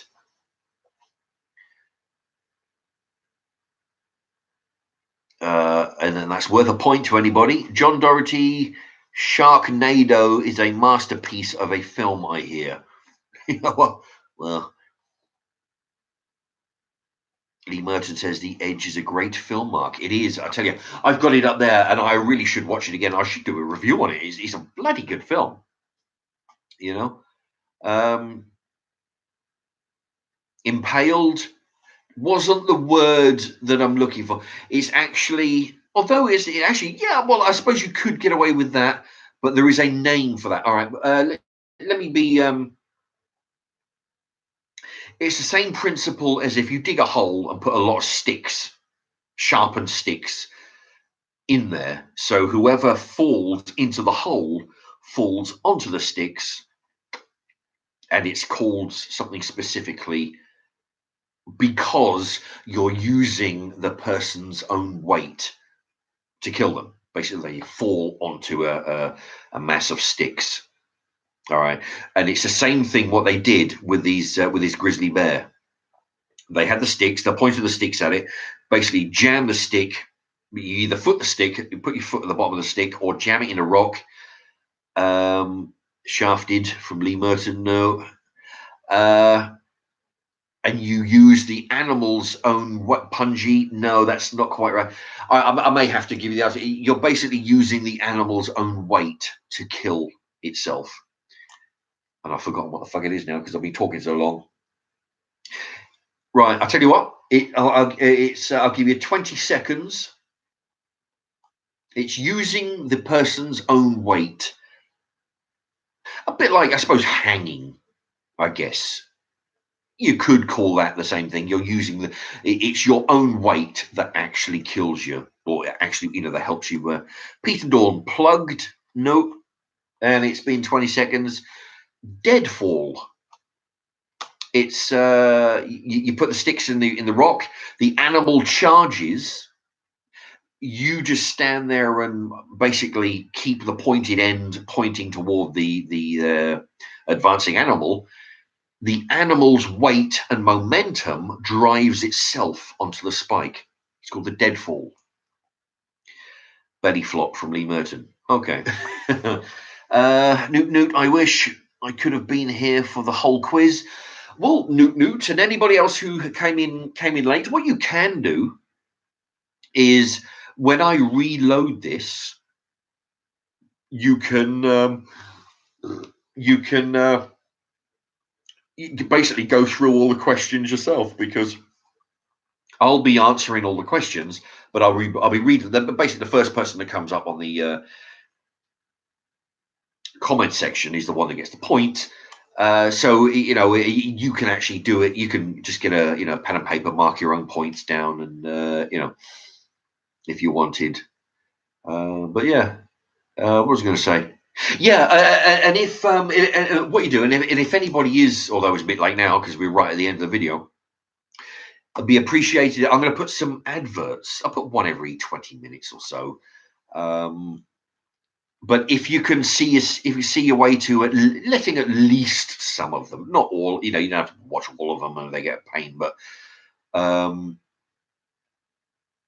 if you can allow some of them to run, it helps the channel. It's it all It all helps. Just allow them to run, and it just builds up. So, but yeah, it'll be. I'll be rerunning this with a few ads in there, so you can follow.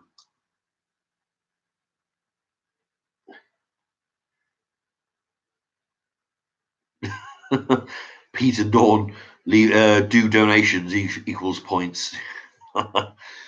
Yeah, 10 points a pound. I don't know, but yeah, I'll be loading this as normal, and you can watch it at your leisure. Okay, and okay, so that's all the questions. I'll make some more up for the next one. I shall. Oh man, I need to go eat. And thank you to those who donated today.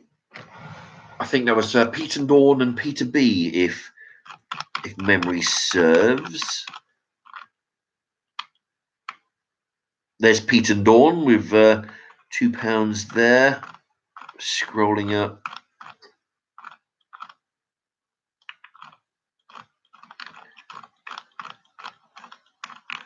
Actually, I've lost. I should.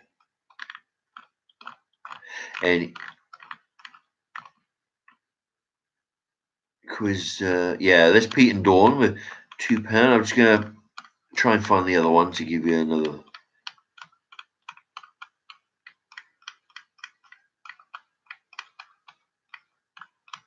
It seems to have vanished. But I'm sorry if I get this wrong, but I'm thinking it was Peter B. That was the other one. But thank you to anybody who contributes, either now or in the future or whenever you know.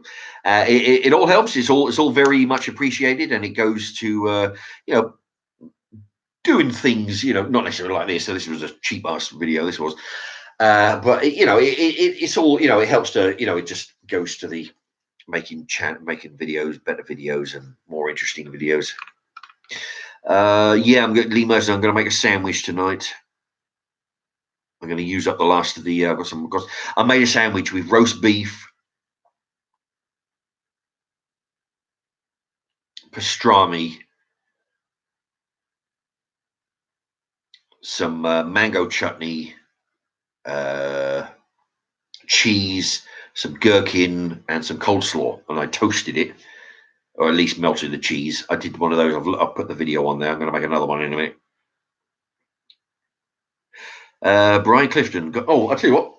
As I say, he says good night, God bless, until the next one. I don't know about the God bless part, but okay. Let me see. We got Brian. Because have you ever seen The Sopranos? Yeah, well, I've seen The Sopranos.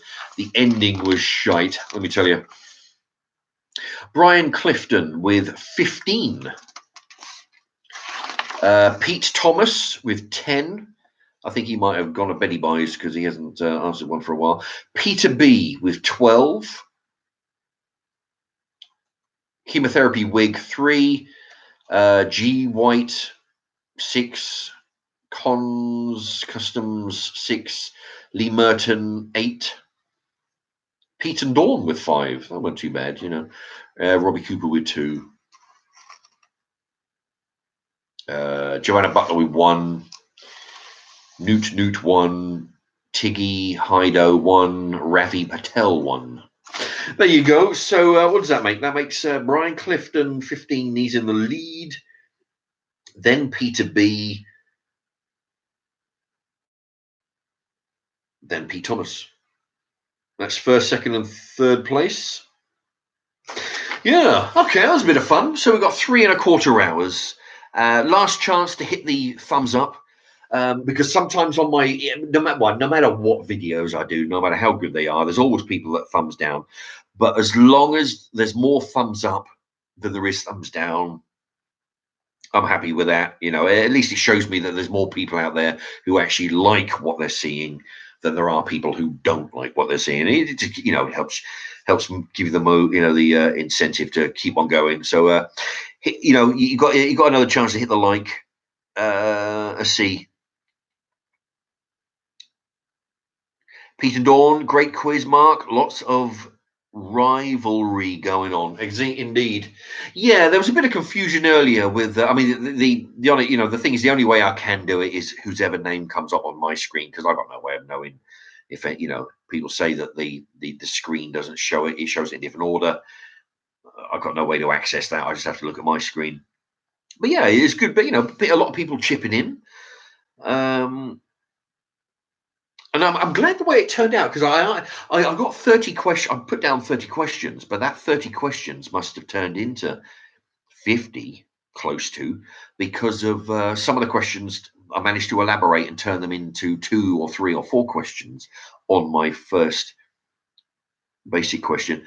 And that way, the more points that are on offer, it's all good because anybody who comes in late is still in the game. Because if there's only 30 points going and 20 points have already been taken, it leaves 10.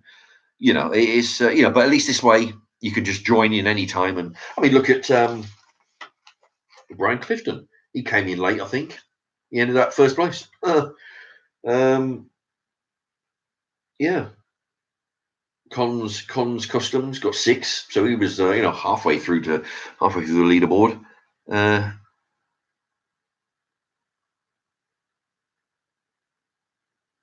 Anyway, all right, and we're getting a few questions trying to drag it out. Newt, yeah, I do get discounts at the local shop, mainly because I buy stuff that is at the expiry date.